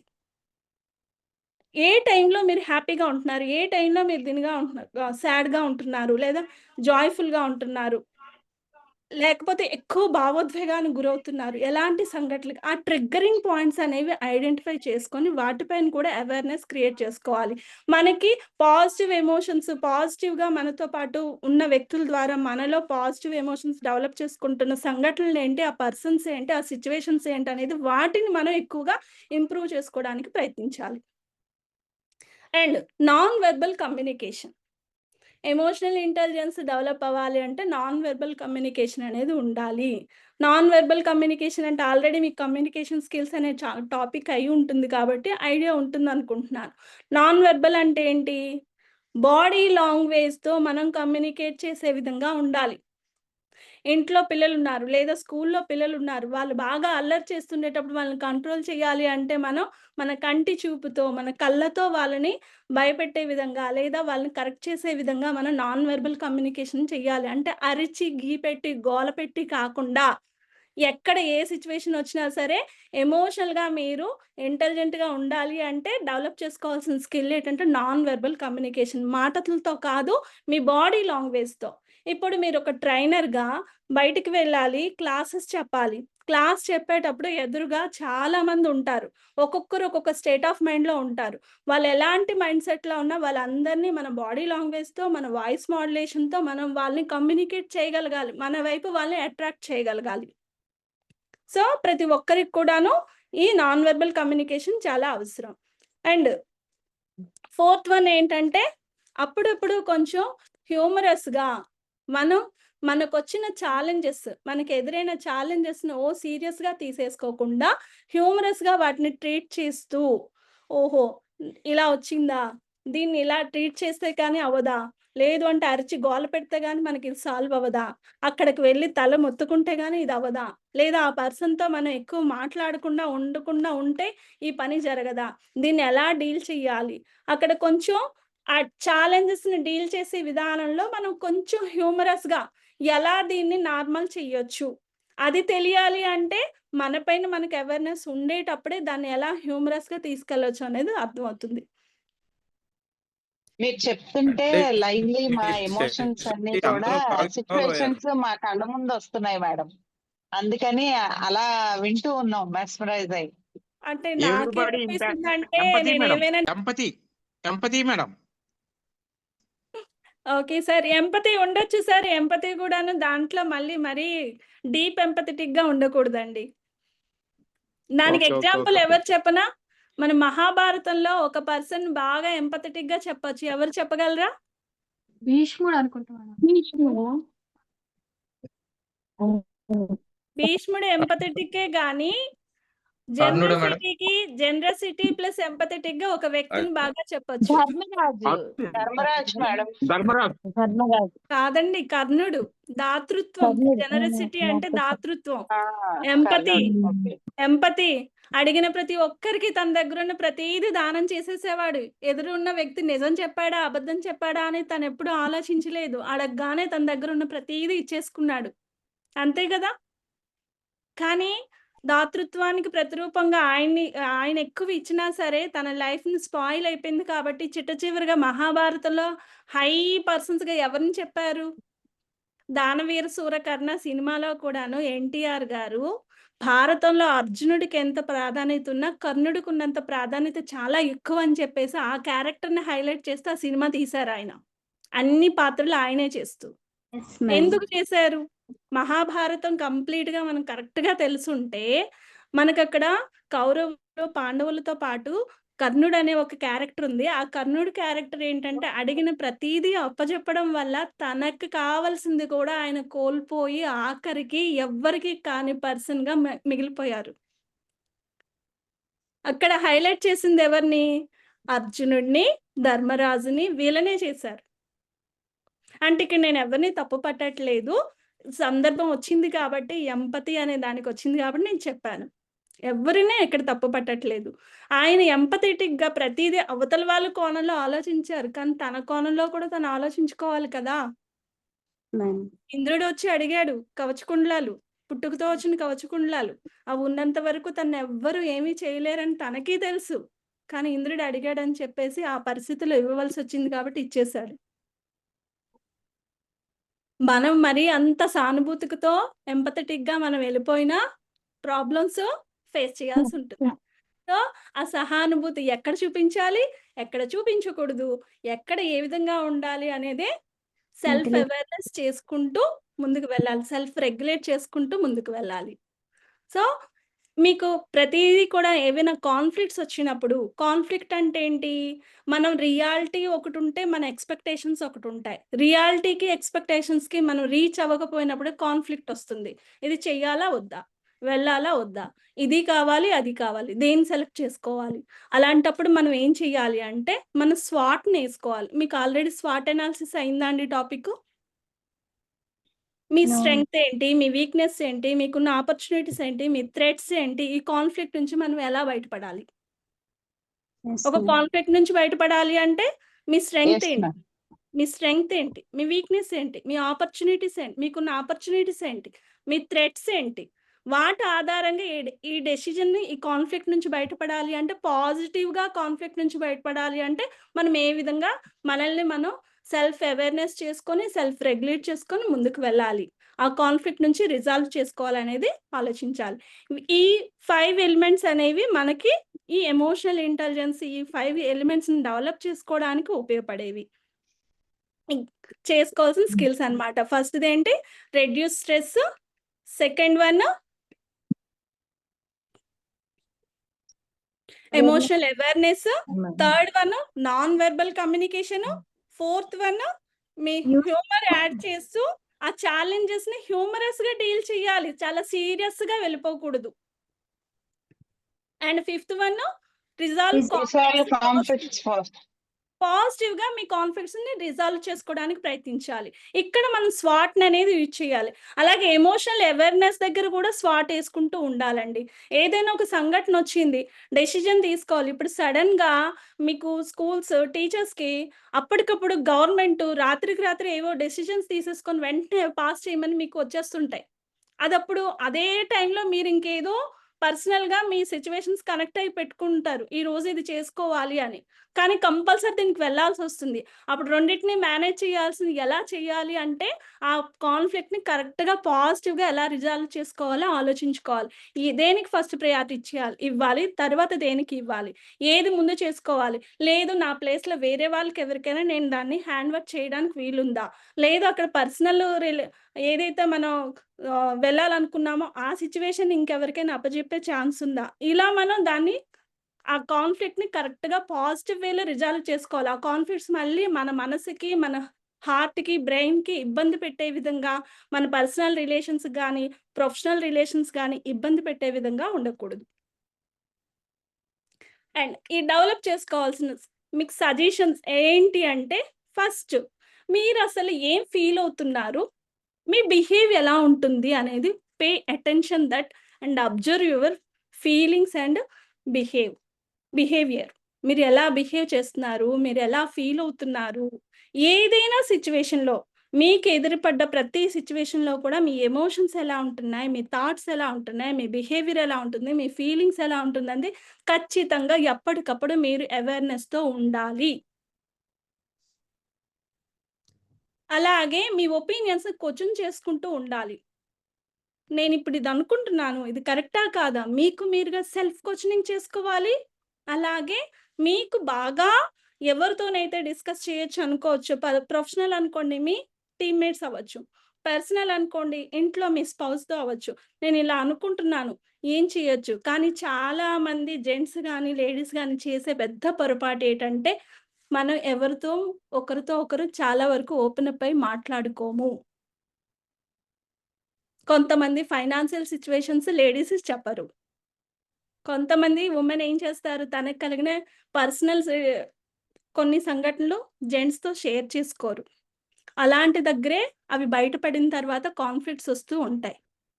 సో, మనం ఏదైనా వర్క్ చేసేటప్పుడు ఏ డెసిషన్ తీసుకుంటున్నా ఒకసారి 1కి 2 సార్లు మన ఒపీనియన్‌ని క్వెషన్ చేసుకోవాలంట. అండ్ ఇంకొకటేంటంటే నా కో-ట్రైనర్ ద్వారా బాగా సీనియర్ కో-ట్రైనర్ ద్వారా తెలిసిందేంటంటే, ఒక వ్యక్తి ఏదైనా చెయ్యాలనుకుంటున్నప్పుడు అది తను కరెక్ట్ చేస్తున్నాడా, రైట్ చేస్తున్నాడా అనే దానికి 1కి 7 సార్లు క్వెషన్ చేసుకోవాలంట. ఫర్ సపోజ్ ఇప్పుడు ఒక అబ్బాయి ఏదైనా చెప్పారనుకోండి. నేను డాక్టర్ అని చిన్న పిల్లలు అంటూ ఉంటారు కదా! డాక్టర్ అయ్యి ఏం చేస్తావు? ఎలా అవుతావు? ఏం చెయ్యాలనుకుంటున్నావు? మనం దాన్ని పదే పదే క్వెషన్స్ వేస్తూ ఉంటే దానికి కరెక్ట్ ఆన్సర్ ఏడో క్వెషన్‌కి దొరుకుతుందంట మనకి. మనం చేసే పనులకు కూడాను మనకు మనం ఒక పేపర్ మీద మన ఆలోచనలు పెట్టామనుకోండి, వాటిని క్వెషన్ చేసుకుంటూ ఉన్నామనుకోండి. ఇప్పుడు ఫర్ సపోజ్ ఈరోజు నేను ఈ సెషన్ వింటున్నాను. ఎమోషనల్ ఇంటెలిజెన్స్ అనే సెషను. ఇక్కడికొచ్చిన ఆవిడ పేరు సునీత. ఆవిడ ఎక్కడి నుండొచ్చారు? ఏం చెప్పారు? చెప్పింది నేను ఎంతవరకు తీసుకున్నాను? నా లైఫ్‌లో దీన్ని ఎక్కడ నేను ఇంప్లిమెంట్ చేయొచ్చు? ఈ ఇంప్లిమెంట్ చేసింది నేను కరెక్ట్‌గా ఫాలో అవ్వగలుగుతానా లేదా? అలా మీరు ప్రతీదీ కూడాను పెన్ ఔట్ చేస్తూ ఉండాలి ఆలోచనలు. ఎందుకంటే ఇందులో రోజుకి 70,000 ఆలోచనలొస్తూ ఉంటాయి మైండ్‌లో. ఈ ఆలోచనల్ని మనం కరెక్ట్‌గా సరైన వేలో ఉపయోగించుకోకపోయినా, వచ్చిన వాటిని సరైన వేలో మనం ప్రొజెక్ట్ చేసుకోకపోయినా, అవన్నీ కూడా ఓవర్‌ఫ్లో అయిపోతూ కొత్త ఇన్ఫర్మేషన్‌ని మన దాంట్లోకి ఇవ్వడం జరగదు. మీరు already first session art of unlearning అనే టాపిక్ నేర్చుకొనుంటే అక్కడ అదే చెప్పుంటారు. అన్‌లెర్నింగ్ చేస్తూ ఉండాలి. అన్‌లెర్నింగ్ చెయ్యాలి అంటే ఏంటి? మనలో ఉన్న ఆలోచనల్ని ఎప్పటికప్పుడు సరైన వేలో ఉపయోగిస్తున్నామా? లేదా వేస్ట్‌గా వెళ్తున్నాయా? లేదా అవేమైనా ఎమోషనల్‌గా మనల్ని డ్రాప్ ఔట్ చేస్తున్నాయా? ఎక్కడికి వెళ్తున్నాయి? మనం తీసుకుంటున్న నిర్ణయాలు ఏ విధంగా తీసుకుంటున్నాం? పాజిటివ్ వేలో వెళ్తున్నాయా? నెగెటివ్‌గా వెళ్తున్నాయా? ఆ నిర్ణయాల వల్ల మన ఫ్యామిలీకి, మన ప్రొఫెషన్‌కి ఏవైనా ఎఫెక్ట్ పడుతున్నాయా? ఏ డెసిషన్ తీసుకుంటున్నా 1కి 2 సార్లు మన ఒపీనియన్‌ని మనమే క్వెషన్ చేసుకొని ముందుకు వెళ్ళాలి. అండ్ రెస్పాన్సిబిలిటీని ఎక్కువగా మన ఒపీనియన్‌కి చాలామంది ఇళ్లలో జరిగేదేంటి అంటే, కొన్ని సంఘటనలు ఫర్ ఎగ్జాంపుల్ ఇప్పుడు ఒక అబ్బాయిని చదివించారు. వాడు చక్కగా చదువుతున్నన్నాళ్ళు కూడాను చాలా వరకు అంటే జస్ట్ పర్సనల్‌గా అని కాదు ఎవరు తీసుకోవద్దు. ఆ అబ్బాయికి చదువుతున్నన్నాళ్ళు కూడాను వాళ్ళ మదరే వాడికి అన్ని రెస్పాన్సిబిలిటీ తీసుకొని చదివించారు. వాడొక్కసారి డాక్టర్ అయ్యాడు. అంటే ఇక్కడ ఫాదర్ ఎవరు చేయలేదని కాదు. ఫాదర్ చేసింది అక్కడ కనిపించింది తక్కువ. ఫైనాన్షియల్‌గా ఆయన బాగా సపోర్ట్ చేశారు. అబ్బాయికి డైలీ చదివించింది ఎవరు అంటే మదర్. ఒక్కసారి ఆ అబ్బాయి నీట్ సీట్ వచ్చేటప్పటికి మా అబ్బాయికి నేనిచ్చిన ప్రోత్సాహం వల్ల ఇలా వచ్చాడు అని చెప్పి స్పౌజెస్ అంటే వైఫ్ అండ్ హస్బెండ్‌లోనే కాన్ఫ్లిక్ట్ వచ్చేస్తుంది. నేనే చదివించాను. నా వల్లే దీంట్లోకొచ్చాడు. నువ్వేం చేశావు అనే విధంగా. అలా కాదు. ఏ డెసిషన్ తీసుకుంటున్నా మీ ఒపీనియన్స్‌ని ఎదుటి వాళ్ళ మీద రుద్దకుండా, లేదా ఎదుటి వాళ్ళ ఒపీనియన్‌ని మీ మీద రుద్దేసుకోకుండా, కరెక్ట్‌గా ఔట్‌కమ్ వచ్చేంత వరకు మీరే రెస్పాన్సిబిలిటీ తీసుకోవాలి. మీ యాక్షన్స్ కావచ్చు, మీ ఎమోషన్స్ కావచ్చు, మీ ఒపీనియన్స్ కావచ్చు, మీరే రెస్పాన్సిబిలిటీ తీసుకొని దాని చక్కటి ఔట్‌కమ్‌ని మీరు దాన్ని ఆస్వాదించడానికి ప్రయత్నించాలి. తప్పొస్తే చెడేదైనా జరిగితే ఎదుటి వాళ్ళకి నెట్టేయడం, పాజిటివ్ వస్తే నా వల్లనే అయ్యిందని నీ మీద వేసేసుకోవడం కాదు. ఒక ప్రొఫెషనల్‌లో ఉండేటప్పుడు అండర్ టీమ్ అంతా వర్క్ చేస్తది. కానీ రిజల్ట్ ఎవరికి రికగ్నైజేషన్ వస్తుంది? హెడ్ ఆఫ్ ది డిపార్ట్‌మెంట్‌కొస్తుంది. అప్పుడు ఏంటని చెయ్యాలి? దీనికి మనకు బెస్ట్ ఎగ్జాంపుల్ ఏపీజే అబ్దుల్ కలాం గారు అండ్ విక్రమ్ సారాభాయ్ గారి టైంలో మనకు జరిగింది. ఇస్రోలో రాకెట్ లాంచ్ చేసేటప్పుడు ఫస్ట్ టైం ఫెయిల్ అయిపోయారు కలాంజీ తాలూకా టీమ్. ఆయన ఎదురుగా వచ్చే విలేకరుల నుంచి అడిగే క్వెషన్స్‌కి ఆయన ఆన్సర్ చేయలేక భయపడిపోయి ఆయన బయటికి రాలేదు. అప్పుడు ఆయన టీమ్ లీడర్ ఎవరైతే ఉన్నారో ఆయన దాన్ని అథారిటీ తీసుకొని నా టీమ్ వల్ల పొరపాటు జరిగింది. ఫస్ట్ టైం ఫెయిల్ అయ్యారు. నెక్స్ట్ మళ్ళీ ఈ ఇయర్ కల్లా ఖచ్చితంగా దీన్ని నార్మలైజ్ చేస్తా అంటే మళ్ళీ మంచి రిజల్ట్‌ని చూపిస్తారు. ఖచ్చితంగా రాకెట్ లాంచింగ్ అనేది జరుగుతుంది. ఈ ఫెయిల్యూర్‌ని మేము ఒక లెసన్‌గా తీసుకుంటామని ఆయన తన భుజాల పైన వేసుకున్నారు. ఆ రెస్పాన్సిబిలిటీ ఆయన తీసుకున్నారు. నెక్స్ట్ ఇయరు కరెక్ట్‌గా ఫస్ట్ రాకెట్ అనేది సక్సెస్‌ఫుల్‌గా లాంచ్ అవ్వగానే ఆయన వెనకుండి టీమ్‌ని ముందుకు పంపించారు. అప్పుడు అబ్దుల్ కలాం గారు మాట్లాడారు. అంటే ఇక్కడ ఏదైనా ఒక రిజల్ట్ వచ్చేటప్పుడు ఒపీనియన్ నా వల్లే జరిగిందని కాకుండా టీమ్‌ని లేదా మన ఫ్యామిలీ మెంబర్స్‌ని కలుపుకుంటూ మనం చెప్పడానికి ముందుండాలి. పాజిటివ్ మూమెంట్స్‌ని సెలబ్రేట్ చేసుకోవడానికి అందరూ కలిసి చేసుకోవడానికి ఇంట్రెస్ట్ చూపించాలి. అండ్ మిమ్మల్ని మీరు కొంత స్పేస్ ఇచ్చుకోవడానికి ప్రయత్నించండి. ఎప్పుడు వర్కహాలిక్‌గా గానీ లేదా అంటే వేరే వర్క్స్‌లోనూ ఎక్కడెక్కడో బిజీ అయిపోకుండా మీకు మీరుగా మీ ఎమోషన్స్ మీద మీరు ఎప్పటికప్పుడు అబ్జర్వ్ చేసుకుంటూ మీకంటూ ఒక స్పేస్‌ని క్రియేట్ చేసుకోండి ఇండివిడ్యువల్‌గా. అది మార్నింగ్ అయినా, ఈవినింగ్ అయినా మీరు మాత్రమే ఉండాలి. మీరొక్కరు మీకు మీరుగా ఒక 30 మినిట్స్ అయినా సరే అది బ్రీతింగ్ చేస్తారా? సారీ బ్రీతింగ్ మీద ఫోకస్ చేస్తారా? మెడిటేషన్ చేస్తారా? ఎక్సర్సైజ్ చేస్తారా? ఏం చేస్తారా అనేది. మీ ఎమోషన్స్ మీకు కంట్రోల్‌లో ఉండాలి అంటే ఫస్ట్ మనకు ఉండాల్సింది మనం ఫిట్‌నెస్‌తో ఉండాలి. ఫిజికల్‌గా ఫిట్‌నెస్ ఉండేటప్పుడే మెంటల్‌గా కూడా ఫిట్‌గా ఉండగలుగుతాం. సో, మీకంటూ ఏం కావాలి? మీకంటూ మీకున్న పర్పస్ ఏంటి? డైలీ లేస్తున్నాము అంటే ఈరోజు నేను చేయాల్సిందేంటి? నిన్నటి కంటే నేను ఈరోజు ఏ విధంగా డెవలప్ అయ్యాను? 1% అయినా నన్ను నేను ఇంప్రూవ్ చేసుకున్నానా లేదా? నాకున్న ఆబ్జెక్టివిటీ ఏంటి? నాకున్న పర్పస్ ఏంటి? నాలో నేను చేంజ్ చేసుకోవాల్సిందేంటి?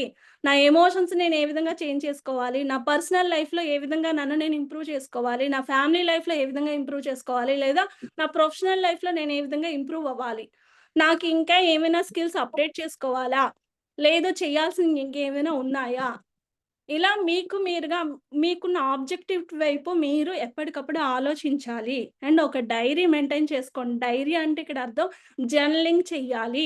పెన్ ఔట్ చెయ్యాలి. ఆలోచనలు అవ్వచ్చు, మీ ఒపీనియన్స్ అవ్వచ్చు, ఎవరి మీద ఉన్న నెగెటివ్ అయినా, పాజిటివ్ అయినా సరే ఎవరితో ఒకరితో మాట్లాడాలి. కానీ అన్నీ అందరితో చెప్పలేం కాబట్టి మనం ఒక బుక్ అనేది మెయింటైన్ చేసుకుంటూ దాని మీద రాసుకుంటూ వెళ్ళాలి.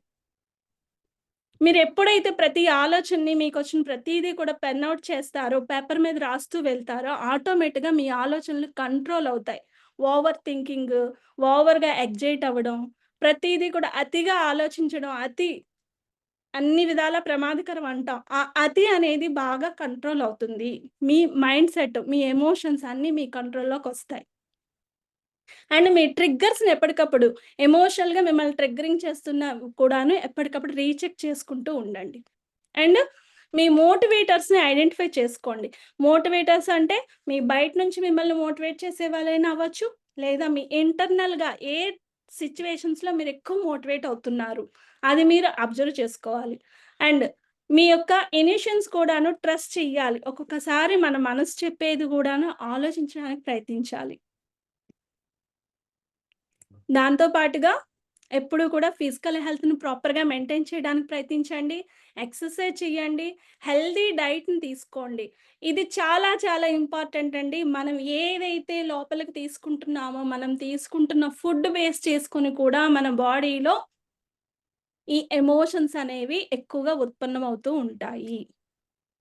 మసాలా ఐటెమ్స్ ఇప్పుడు అంటే జనరల్‌గా డాక్టరు చెప్పే దీంట్లో చెప్పాలంటే బీపీ, షుగర్ ఇలాంటివన్నీ రావడానికి కారణాలేంటి? ఉప్పు తగ్గించుకోండి, కారాలు తగ్గించుకోండి. అలాగే స్వీట్ ఐటెమ్స్ తగ్గించుకోండి. ఇలాంటివన్నీ చెప్పడానికి రీజన్ ఏంటి? ఆలోచనలు ఎక్కువగా డీప్‌గా ఆలోచిస్తూ వెళ్తున్నారు అంటే వాళ్ళు ఖచ్చితంగా తొందరగా షుగర్‌కి వాళ్ళు ఎఫెక్ట్ అవుతారు. అలాగే బీపీకి ఎఫెక్ట్ అవుతారు. ఆలోచనలు ఎక్కువగా ఉండడం కారణంగానే అవొస్తాయి. దానికి భోజనం అనేది ఎప్పుడు భోంచేస్తున్నా సరే మనం తనివి తీరా ఆస్వాదించలేనప్పుడు, మైండ్‌ఫుల్ ఈటింగ్ చేయలేనప్పుడు, మన బాడీకి కావాల్సిన కరెక్ట్ ఇదనేది మనం అందించలేనప్పుడు, మన బాడీకి ఫుల్‌ఫిల్‌మెంట్ జరగనప్పుడు, మన మైండ్ అనేది ఒక దగ్గర ఉంటుంది. మనం తింటున్న ఫుడ్ అనేది ఒక దగ్గరికి వెళ్తుంది. రెండిటిని కనెక్ట్ చేస్తూ మనం మైండ్‌ఫుల్ ఈటింగ్ చేయనప్పుడు, బాడీ అనేది దాన్ని యాక్సెప్ట్ చేయదు. దాని కారణం చేతనే మనకు చాలా ప్రాబ్లమ్స్ వస్తూ ఉంటాయి. మైండ్‌ఫుల్ ఈటింగ్ అంటే 5 సెన్సెస్‌తోని ఆస్వాదించగలగాలి. కళ్ళు, ముక్కు, చెవి, నాలుక, చర్మం. మీ ఫుడ్‌ని చక్కగా కంటితో ఫస్ట్ ఆస్వాదించాలంట. తర్వాత దాని నుండి వచ్చే సౌండ్స్ ప్లేట్‌లోకి వేసేటప్పుడు గానీ, వండేటప్పుడు గానీ, ఆ సౌండ్స్‌ని చెవులతో ఆస్వాదించాలి. స్మెల్‌ని ముక్కుతో ఆస్వాదించాలి. చేతితో టచ్ చేస్తూ దాని తాలూకా టచ్‌ని ఫీల్ అవ్వాలి. చక్కగా నోట్లోకి తీసుకొని ఆ టేస్ట్‌ని ఆస్వాదించాలి. మనం ఏం చేస్తూ ఉంటాం, టీవీ చూస్తూ తింటాం. లేదా ఫోన్ మాట్లాడుతూ తింటాం. లేదా మనసు ఇంకెక్కడో ఉంటుంది తింటాం. ఏదో వర్క్ టెన్షన్‌లో ఉండి వర్క్ గురించి ఆలోచిస్తూ తింటాం. ఈ మైండ్‌ఫుల్ ఈటింగ్ చెయ్యనప్పుడు ఏమవుతుందంటే హెల్త్‌కి ప్రాపర్‌గా ఫుడ్ అనేది బాడీకి అన్ని భాగాల్లోకి వెళ్ళదు. అలాగే మనం తినేటప్పుడు కూడా ఏ ఎమోషన్స్‌తో భోజనాన్ని చేస్తున్నామో ఆ ఎమోషన్స్‌ని బాడీ అంతా కూడా ట్రావెల్ అవుతాయి. సో, ప్లెజెంట్ మైండ్‌తో, పీస్‌ఫుల్ మైండ్‌తో ఆ భోజనం చేసి అందుకే ఇంతకుముందు మన పెద్దవాళ్ళు చెప్పేవారు ఎప్పుడు గూడాను ఇంతకుముందు చెప్పేవారు. భోంచేసేటప్పుడు మాట్లాడొద్దు. అనవసరమైన సంఘటనలు డిస్కస్ చేయొద్దు. లేదంటే వాడొస్తాడు కదా! వాడికి చక్కగా భోజనం పెట్టాక విషయాన్ని ఎక్స్‌ప్లెయిన్ చేయండి. ఇంట్లో పెద్దవాళ్ళుంటే చెప్పేవారు. "రేయ్! మీ నాన్న రాగానే ఇవన్నీ వాగేకండి. వాడు కడుపు నిండా తిన్నాక చెప్పండ్రా" అంటారు. అంటే మనం తినే భోజనం కూడా మన ఎమోషన్స్‌ని, మన లైఫ్‌ని, మన మైండ్ సెట్‌ని అవి ఎఫెక్ట్ చూపిస్తాయి కాబట్టి మంచి ఫుడ్డు అలాగే చేసిన భోజనం కూడాను మైండ్‌ఫుల్ ఈటింగ్ అనేది చాలా అవసరం. తర్వాత కొంతమంది అప్పుడప్పుడు బాగా స్వీట్ తినాలనిపిస్తుంది. కారంగా ఏదైనా తినాలనిపిస్తుందనే ఫీలింగ్స్ ఒస్తాయి. ఎప్పుడైనా ఇవి అబ్జర్వ్ చేశారా మీలో? Yes ma'am. కారంగా ఏదైనా తినాలనిపించడం, ఎస్ మేడం. లేదా అప్పుడప్పుడు స్వీట్స్ తినాలనిపించడం అనిపిస్తూ ఉంటుంది. దానికి ఎస్. కూడానంట మనలో ఇంటర్నల్‌గా మన ఎమోషన్స్ కొన్ని ఫుల్‌ఫిల్ అవ్వనప్పుడు అలాంటి క్రావింగ్స్ అనేవి కలుగుతూ ఉంటాయంట మనకి. అలా తినాలనిపిస్తుందంట. స్వీట్ బాగా తినాలనిపిస్తుంది అంటే, మీకు బాగా ఇష్టమైన వాళ్ళని మీరు చాలా రోజులుగా కలవలేకపోయినా, మీకు బాగా కావాలనుకుంటుంది ఏదో, మీకది చాలా రోజుల నుంచి మీకు దొరకకపోతున్నా, స్వీట్ బాగా తినాలనిపిస్తుందంట. మసాలా గాని, కారం గాని బాగా తినాలనిపిస్తుందంటే దాని అర్థం ఏంటంటే, మనలో ఏదో ఎమోషనల్‌గా అంటే బాగా బాధ పెట్టే సంఘటన గాని, మనలో అది ఎవరికీ బయటికి ఎక్స్‌ప్రెస్ చేయలేని కొన్ని ఆలోచనలు ఎక్కువగా ఉండడం కారణం చేత వాటిని ఎక్స్‌ప్రెస్ చేసుకోవడానికి కారంగా ఏదైనా తినాలనిపిస్తుందంట.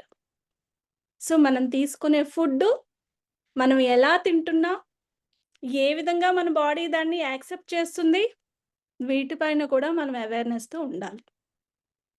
నెక్స్ట్ అలాగే భోజనం చేసేటప్పుడు స్క్రీన్ ఎక్కువగా చూస్తూ ఉంటాం చాలా వరకు. ఆ టైమే మనకు దొరుకుతుంది కాబట్టి ఒక మూవీ పెట్టుకుంటాం, ఒక సీరియల్ పెట్టుకుంటాం, లేదంటే ఒక సీరీస్ పెట్టుకుంటాం. దాన్ని చూస్తూ మనం భోంచేస్తాం. మన మైండ్ అంతా మూవీ పైనుంటుంది, స్క్రీన్ పైనుంటుంది. మన చేతులు మాత్రం ఫుడ్ పైన వెళ్తుంటుంది. దీనిపైన మనసు పెట్టలేం పూర్తిగా. దానిపైన కంప్లీట్‌గా ఆస్వాదించాం. అండ్ రెండోదేంటంటే అక్కడ ఏదైతే సంఘటన జరుగుతుంటుందో అందులో ఉన్న ఎమోషన్స్ కూడా మనం క్యారీ చేస్తూ భోజనంతో లోపలికి పంపిస్తూ ఉంటామంట. సో, పిల్లలకు కూడాను టీవీ చూపించేటప్పుడు, స్క్రీన్ చూపించేటప్పుడు, మొబైల్స్ చూపించేటప్పుడు వాళ్ళ టాంట్రమ్స్ ఎక్కువవుతున్నాయి. వాళ్ళ బిహేవియర్ మారిపోతుందంటే, వాళ్ళు చూసుకున్నది, వాళ్ళేదైతే కంటితో తీసుకుంటున్నారో, దాన్నే ఫుడ్‌తో లోపలికి పంపిస్తున్నారు. ఇక్కడ ఈ విధంగా ఫుడ్ పైన అండ్ మీ ఫిజికల్ ఎక్సర్‌సైజ్ పైన బాగా మీరు కరెక్ట్‌గా మైండ్‌ఫుల్‌గా మీరు అబ్జర్వ్ చేసుకోవాలి. మైండ్‌ఫుల్ ఈటింగ్ అవసరం. మైండ్‌ఫుల్ స్లీపింగ్ కూడా అవసరం. చాలా మందికి నిద్ర పట్టదు. ఇన్సోమ్నియాతో బాధపడుతూ ఉంటారు. ఎందుకు? ఇంటర్నల్‌గా వాళ్ళ మైండ్‌లో కొన్ని ఆలోచనలు రన్ అవుతూ ఉంటాయి. ఆ ఆలోచనల కారణంగా చాలా టైం వరకు వాళ్ళకి నిద్ర పట్టదు. దాన్ని కవర్ చేసుకోవడానికి ఏం చేయాలి అంటే, వాళ్ళ ఎమోషన్స్‌ని, వాళ్ళ ఎనర్జీని కొంచెం ఛానలైజ్ చేసుకోవాలి. వేరే దానికి మార్చుకోవడానికి ప్రయత్నించాలి. ఇంకేవైనా కొత్తగా నేర్చుకోవడం గానీ, లేదా కొత్తగా చదవడం గానీ, బుక్స్ చదవడం గానీ, బుక్స్‌లో నాలెడ్జ్‌ని ఏవైనా పెన్ ఔట్ చేయడం గానీ, రాయడం గానీ, ఇలాంటివేవైనా వాళ్ళ నాలెడ్జ్‌ని ఛానలైజ్ చేయడానికి ప్రయత్నించాలి. And don't expect people to trust you. నిన్ను నమ్ముతారని అందరిని కూడా ఎక్స్‌పెక్ట్ చెయ్యొద్దు. అలాగే అందరినీ నమ్మొద్దు. అలాగే ప్రతి ఒక్క విషయానికి ట్రిగ్గరింగ్ అవ్వద్దు. రియాక్షన్‌కి, రెస్పాన్స్‌కి మధ్య డిఫరెన్స్ తెలుసుకొని రియాక్ట్ అవ్వాలా, రెస్పాండ్ అవ్వాలా అనేది చూజ్ చేసుకోండి. ఏదైనా ఒక విషయం మన ఎదురుగా ఉంది అంటే దాన్ని రియాక్ట్ అవ్వాలా, రెస్పాండ్ అవ్వాలా? రెస్పాండ్ అయితే ఎలా ఉంటుంది? రియాక్ట్ అయితే ఎలా ఉంటుంది? దేని నుంచి ఎలాంటి రిజల్ట్ వస్తుంది? దానిపైన అవేర్‌నెస్‌తో మనం ముందుకు వెళ్ళడానికి ప్రయత్నించాలి. నెక్స్ట్ మీకు మీరుగా ఎలా మోటివేట్ చేసుకోవాలి? పర్సనల్ గోల్స్‌ని ఫార్మ్ చేసుకోండి. పాజిటివ్‌గా థింక్ చేస్తూ ఉండండి. లెర్నింగ్‌ని ఎప్పుడు కూడా స్టాప్ చేయకండి. అలాగే మీ కంఫర్ట్ జోన్ నుంచి బయటికి రావడానికి ప్రయత్నించండి. అండ్ మీ ఎదురుగా ఎవరైనా నీడ్ పీపుల్ ఉంటే, ఏదైనా నీడింగ్‌లో ఉంటే వాళ్ళని హెల్ప్ చేయడానికి ముందుకు రండి. నెక్స్ట్ మీ బాడీని ఎప్పుడు కూడా స్ట్రెచ్ చేస్తూ ఉండండి. బద్ధకంగా, లేజీగా ఒకే ప్లేస్‌లో కూర్చోవడానికి ప్రయత్నించకూడదు. అది మైండ్ గాని, బాడీ గాని 2 ఒక దగ్గరే అలాగే ఉండిపోయాయి అంటే, అక్కడి నుంచి కదలకుండా ఉన్నాయి అంటే, మనం దేనికి కూడాను అప్‌డేట్ అవ్వలేము. సో, మనల్ని మనం మోటివేట్ చేసుకోవాలి అంటే, మనకంటూ ఒక పర్పస్‌ని లేదా ఒక గోల్‌ని, ఎవరికైనా హెల్ప్ చేయాలనే థాట్‌ని ఏదో ఒకటి ఇప్పుడు చాలా ప్లాట్‌ఫార్మ్స్ వచ్చాయి. ఒక ఆర్గనైజేషన్‌లో వాలంటీర్‌గానైనా వర్క్ చేయొచ్చు. లేదంటే ఎవరికైనా హెల్పింగ్ ఉన్న వాళ్ళని టీచ్ చేయొచ్చు. మన దగ్గర ఉన్న నాలెడ్జ్‌ని షేర్ చేయొచ్చు. వాళ్ళ కోసమైనా మనం ఏదో ఒకటి నేర్చుకోవడానికైనా ప్రయత్నిస్తాం. మనకంటూ పాజిటివ్ థింకింగ్ అలవాటు చేసుకుంటాం. లెర్నింగ్ స్టాప్ చేసుకోకుండా ఉంటాం. ఇలా మిమ్మల్ని మీరు మోటివేట్ చేసుకోవడానికి ఇవన్నీ కూడాను యూజ్ చేసుకోవడానికి ప్రయత్నించాలి. అండ్ ఎంపథెటిక్‌గా ఎలా ఉండాలి? మన ఫ్యామిలీ రిలేషన్స్‌లో గానీ, ప్రొఫెషనల్‌లో గానీ, మనకు ఫస్ట్ లేనిది ఏంటంటే యాక్టివ్ లిజనింగ్ లేకపోవడం. దీన్ని మైండ్‌ఫుల్ లిజనింగ్ అని కూడా అంటారు. మైండ్‌ఫుల్ లిజనింగ్ అనేది లేకపోవడం కారణం చేత మనం అందరము కూడాను ఎంపథెటిక్‌గా ఉండలేం. యాక్టివ్ లిజనింగ్ అంటే ఎగ్జాంపుల్ ఇక్కడ వేసవికాలం వస్తుంది. సమ్మర్ హాలిడేస్ కోసం చాలా వరకు టీచర్స్ ఏంటంటే ముందుగా సమ్మర్ హాలిడేస్ వస్తాయని చెప్పేసి 3 మంత్స్ ముందే మీకు అనౌన్స్‌మెంట్ తెలిసిపోతుంది కాబట్టి, క్యాలెండర్ ముందుగానే వచ్చేస్తది కాబట్టి, ఎక్కడికో ఒక దగ్గరికి వెళ్ళడానికని టికెట్స్ అవి బుక్ చేసుకుంటారు. అందులో మీ ఇంట్లో వాళ్ళ ఒపీనియన్ ఒకటి చెప్తారు. మీ ఒపీనియన్ ఒకటుంటుంది. అంటే ఆవిడ పూర్తిగా ఇన్ఫర్మేషన్ చెప్పేటప్పుడు పిల్లలు గాని, ఆమె గాని చెప్తున్న విషయం పూర్తిగా వినకుండా మీ ఓన్ ఒపీనియన్‌నే మీరు యాక్సెప్ట్ చేసుకొని డెసిషన్స్ తీసుకుంటే అది చాలా కాన్‌ఫ్లిక్ట్స్ ఒస్తాయి. యాక్టివ్ లిజనింగ్ అంటే వాళ్ళు చెప్పేది పూర్తిగా శాంతంగా వినాలి. మైండ్‌ఫుల్ లిజనింగ్ చెయ్యాలి. ఫోన్ మాట్లాడుకుంటూ వినడం, లేదా టీవీ చూసుకుంటూ వినడం, దేనిపైన మనం ఫోకస్ చేసి వినడం, ఇలాంటివి చేసినట్లయితే వాళ్ళు చెప్పేది మనం పూర్తిగా అర్థం చేసుకోము. వాళ్ళేం చెప్పాలనుకుంటున్నారో వాళ్ళ ఒపీనియన్ మనం అర్థం చేసుకోవడానికి ప్రయత్నించం. మన ఒపీనియన్‌తోనే మనం ముందుకు వెళ్ళిపోవడం జరుగుతుంది. సో, అలా కాకుండా ఎదుటి వాళ్ళు చెప్పింది కూడా వినాలి. వాళ్ళు ఏ ఒపీనియన్‌తో మాట్లాడుతున్నారు, ఎందుకు అలా మాట్లాడుతున్నారు అనేది గూడా మీరు అర్థం చేసుకోవడానికి ప్రయత్నించాలి. అండ్ వ వ వాళ్ళ షూస్‌లో మనం కాలు పెట్టి అంటే ఆ పొజిషన్‌లో ఉండి ఎప్పుడైనా సరే మనకు కొన్ని కాన్‌ఫ్లిక్ట్స్ వచ్చినా ఎవరితోనైనా వ్యక్తులతో అవ్వచ్చు, సిట్యుయేషన్స్‌తో అవ్వచ్చు మనకేదైనా ప్రాబ్లమ్ వస్తేనంటండి అది ట్రిపుల్ పొజిషన్‌లో మనం ఆలోచించాలి. ఫస్ట్ మన వైపు నుండి ఆలోచించాలి. సెకండ్ వన్ అదర్ పర్సన్ వేలో ఆలోచించాలి. థర్డ్ వన్ అబ్జర్వర్‌గా ఉండి ఆలోచించాలి. ఒకే సంఘటనని మన వైపు నుంచి మనం ఆలోచించాలి. Second way of other person ఆ పొజిషన్‌లో ఉండి అతను ఎలా చూసాడు. ఇప్పుడు నేనిక్కడున్నాను. నేను క్లాస్ చెప్తున్నాను. నేను క్లాస్ చెప్తున్నంత సేపు మీ ఫీలింగ్స్‌ని నేనేమనుకుంటున్నానంటే నిద్రపుచ్చుతున్నానేమో అని నేననుకుంటున్నాను.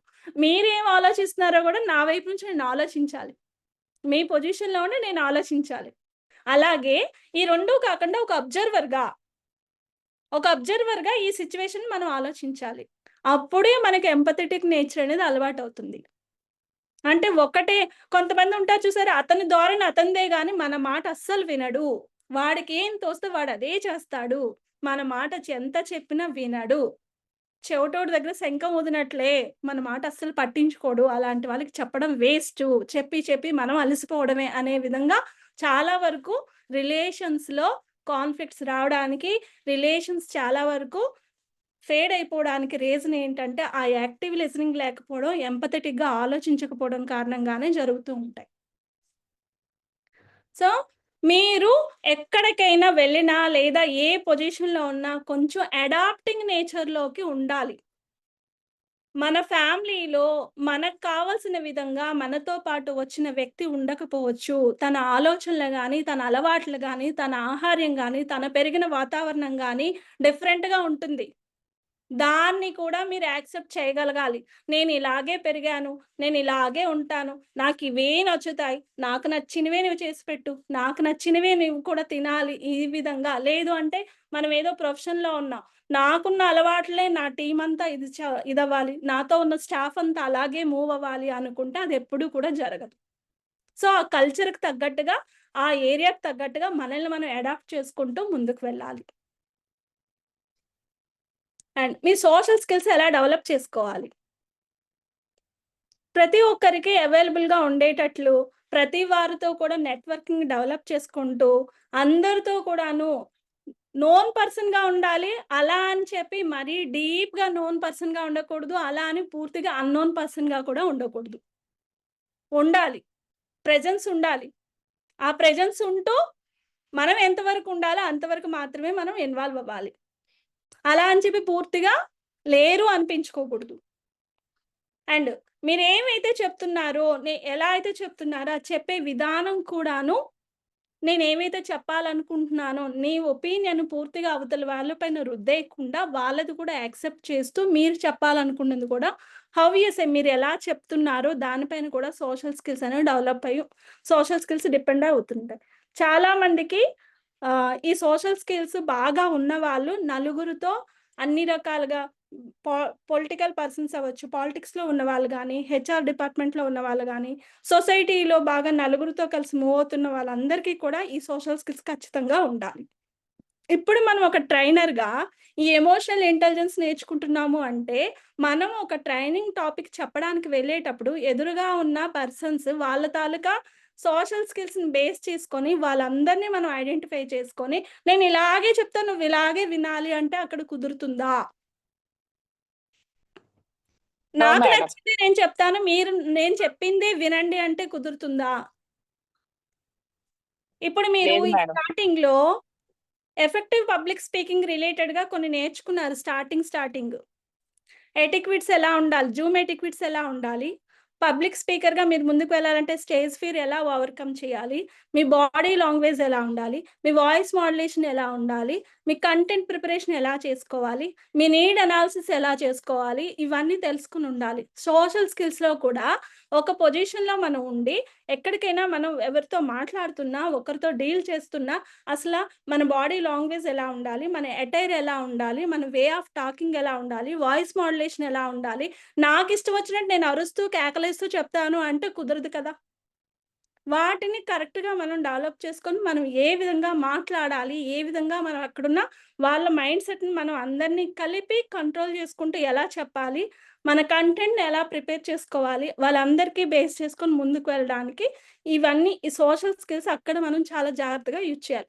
పిల్లల దగ్గరికెళ్తున్నామనుకోండి, నేను ఇలాగే చెప్తాను, నా మైండ్ సెట్‌తో చెప్తాను, నేను పెద్దవాడిగానే చెప్తాను, నేను చెప్పిందే వినాలి అంటే వాళ్ళు వినరు.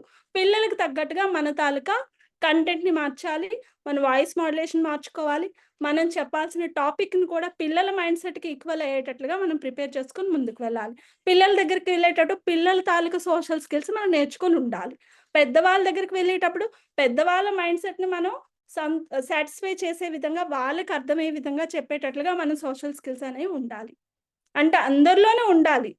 ఎవరికి ఎప్పుడు మనం అవైలబుల్‌గా ఉండాలో వాళ్ళతో అవైలబుల్‌గా ఉంటూ, మన తాలూకా స్కిల్స్‌ని మనం అక్కడ యూజ్ చేసుకునేటట్లుగా ఉండాలి. అండ్ అవాయిడ్ ఎమోషన్ ఇంటెలిజెన్స్‌లో అవాయిడ్ చేయాల్సినవి. సెల్ఫిష్‌నెస్, స్వార్థంగా ప్రతీదీ ఆలోచించకూడదు. ఇప్పుడే ఇంతవరకు చెప్పుకున్నది అదే. నా వైపు నుంచే నేను ఉంటా, నేను చేసిందే కరెక్టు, నేను చేసిందే మీరందరూ యాక్సెప్ట్ చేయాలి. ఇలా ఎప్పుడు కూడా మనం మాట్లాడకూడదు. అలాగే కంప్లెయినింగ్ చేయకూడదు. కంప్లెయినింగ్ మోడ్‌లో ఎప్పుడూ ఉండకూడదు. అలాగే డ్వెల్లింగ్ పాస్ట్‌లోకి ప్రతిసారి పడిపోయి పాస్ట్‌లో జరిగినవన్నీ ప్రతిసారి గుర్తు చేసుకొని నువ్వు అప్పుడు ఇలా చేసావు, అలా చేసావు, అలా ప్రవర్తించావు, ఇలా ప్రవర్తించావు అని ఎప్పుడు కూడా మనం మాట్లాడకూడదు. అండ్ నెగటివిటీని కూడా మనం అవాయిడ్ చేయాలి. పీర్ ప్రెజర్‌ని కూడా యాక్సెప్ట్ చెయ్యాలి. మనం ఒక పొజిషన్‌లో ఉన్నాము, ఒక వర్క్ ప్లేస్‌లో ఉన్నాము లేదా ఫ్యామిలీ దీంట్లో కూడాను మన చుట్టూరా ఉండే పీర్ ప్రెజర్‌ని మనం యాక్సెప్ట్ చేసుకుంటూ ముందుకు వెళ్ళాలి. మన ఒక్కరి ఒపీనియన్ కాదు, అందరిని కలుపుకుంటూ వెళ్ళాలి అంటే ఇది యాక్సెప్ట్ చేస్తేనే మనకొస్తుంది. సో వీటన్నిటితో పాటు ఒక్కసారి ఈ వీడియో అందరూ ఇక్కడికైతే టాపిక్ అయిందండి. ఒక్కసారి ఈ వీడియో చూడండి. రీసెంట్‌గా జరిగిన మన క్రికెట్ మ్యాచ్‌లో ఉమెన్ టీము ఎంత ఎమోషనల్‌గా వాళ్ళు ఎన్ని ఫేస్ చేశారో ఆ మ్యాచ్‌కి మీరెవరైనా అబ్జర్వ్ చేసి ఉంటే సెమీఫైనల్ నుంచి ఫైనల్‌లోకి వచ్చేటప్పుడు వికెట్స్ ఒకటి పడిపోతుండేటప్పుడు మన ఇండియన్స్‌కి అందరికీ కూడాను తిట్టేసుకున్నారు చాలా వరకు. వీళ్ళయిపోయారు, ఇంక అవ్వదు, వీళ్ళ వల్ల కాదు, అసలు వేస్టు, ఇది అది అని చెప్తూ వాళ్ళని మొత్తం అందరూ కూడాను ఎమోషనల్‌గా అంటే ఎవరి ఇళ్లల్లో ఉండి వాళ్ళు తిట్టేసుకున్నా, అక్కడ స్టేడియంలో ఉండి కూడా వాళ్ళ తాలూకా ఇది చూసి ఆ టీము ఏ విధంగా డిప్రెస్ అవ్వకుండా తమని తాము రెగ్యులేట్ చేసుకుని, ఆ సిట్యుయేషన్‌ని అవేర్‌నెస్ చేసుకొని, ఒకరికొకరు మోటివేట్ చేసుకుంటూ, చక్కగా కోఆర్డినేట్ చేసుకొని, వాళ్ళు ఒకరికొకరు సపోర్ట్ చేసుకుంటూ టీమ్ అంతా కూడా కలిసి గెలవడానికి ట్రై చేశారు. గెలిచారు కూడాను. అలాగే వాళ్ళ కోచ్ వాళ్ళని ఆ డ్రెస్సింగ్ రూమ్‌లో వాళ్ళని ఏ విధంగా 'చక్ దే ఇండియాలో' ఎలా అయితే కోచ్ వాళ్ళందరిని ఇది చేశాడో, అదే విధంగా ఇతను కూడాను తన లైఫ్‌లో ఇండియా టీమ్ తరపున ఆడడానికి ఛాన్స్ ఎప్పుడు దొరకకపోయినా వుమెన్‌ని ఎంకరేజ్ చేసి వుమెన్ టీమ్‌ని ఆయన చాలా వింటున్నాను పైకి కదా. It was really hard this last whole month, but it just feels like a dream and it's not sunk in yet.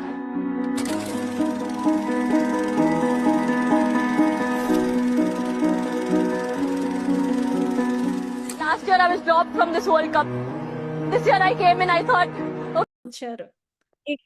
ఎప్పటికప్పుడు ఈ క్రికెట్ టీము వాళ్ళకి వాళ్ళు చాలా సార్లు ఎన్నో ఫెయిల్యూర్స్‌ని చూసుకొని వచ్చారు.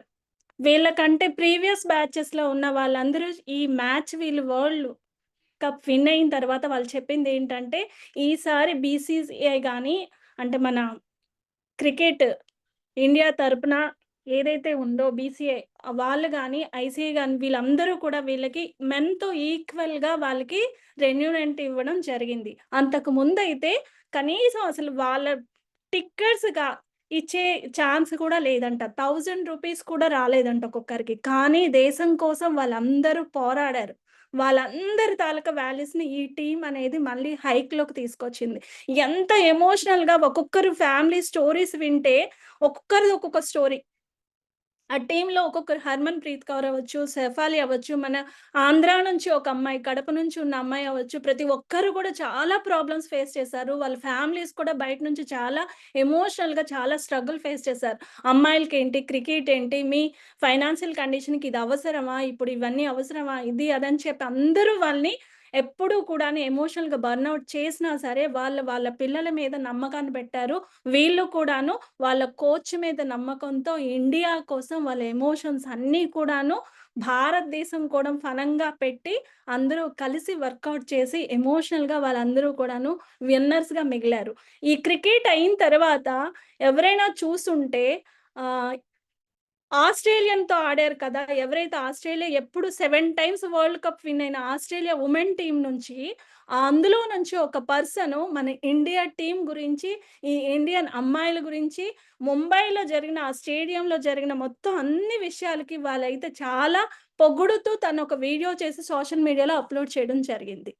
ఇండియన్ టీమ్ గురించి, అలాగే ఇండియన్స్ గురించి.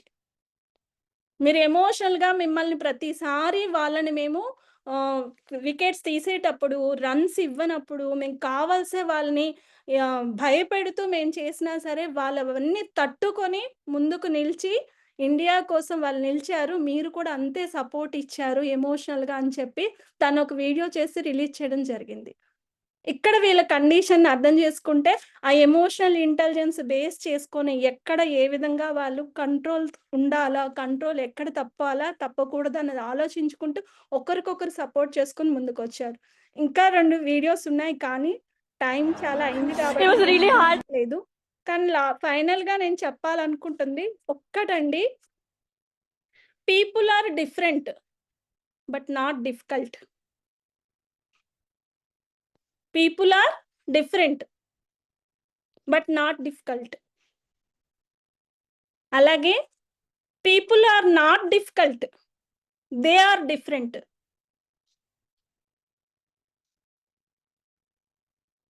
People are not difficult but they are different.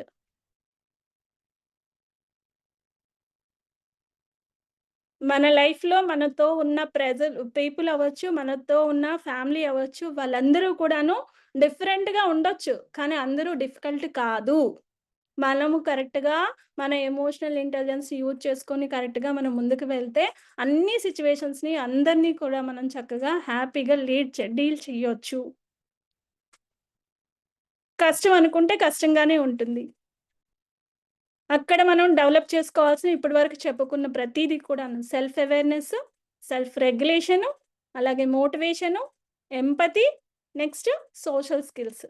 ఈ 5ంటిని మనం ఏ విధంగా డెవలప్ చేసుకోవాలో ఆ వేలో మనల్ని మనం ఇంప్రూవ్ చేసుకున్నట్లయితే ఒక ట్రైనర్ కావచ్చు, ఒక టీచర్ కావచ్చు, లేదా ఒక పర్సన్ కావచ్చు, ఒక ఫ్యామిలీ మెంబర్ కావచ్చు, ఒక ప్రొఫెషనల్లో హై పొజిషన్లో ఉన్న ఒక టీచర్గా లేదంటే ఒక హెచ్ఎంగా ఏ పొజిషన్లో మీరున్నా మిమ్మల్ని మీరు కరెక్ట్గా సింక్ చేసుకుంటూ ముందుకు వెళ్ళగలుగుతారు.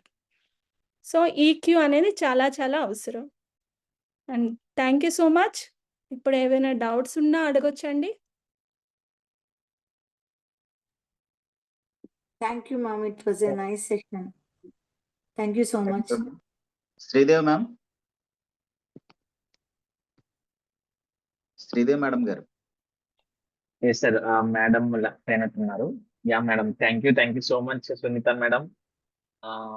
నిజంగా చాలా అద్భుతంగా చెప్తారు మీరు. ప్రతి మాట మీ మనసులోంచి మా మనసుల్ని కదిలించే విధంగా మీ ప్రతి మాట, మీ ప్రతి స్లైడ్ ఉంటుంది. థ్యాంక్ యూ సో మచ్ అండి. ఇందాక నేను మీరు ఆడియన్స్ నిద్రపోతున్నారా అని అడిగితే వాళ్ళు చెప్పిన రెస్పాన్స్ నిజంగా నేను సర్ప్రైజ్ అయ్యాను. నిజంగా వాళ్ళంతా తన్మయత్వంలో ఉన్నారు, ఆ ట్రాన్స్ లోకి మీరు తీసుకెళ్ళగలిగారని చెప్పి. So once again thank you so much Sunitha madam. And so my dear participants, మీకు ఏమైనా డౌట్స్ ఉంటే కనుక you can ask 1 or 2 doubts తీసుకుని మన సెషన్ ని మనం క్లోజ్ చేసుకున్నాం, ఎందుకంటే ఆల్రెడీ 9:40 అయింది కాబట్టి. So now the floor is open to the questions.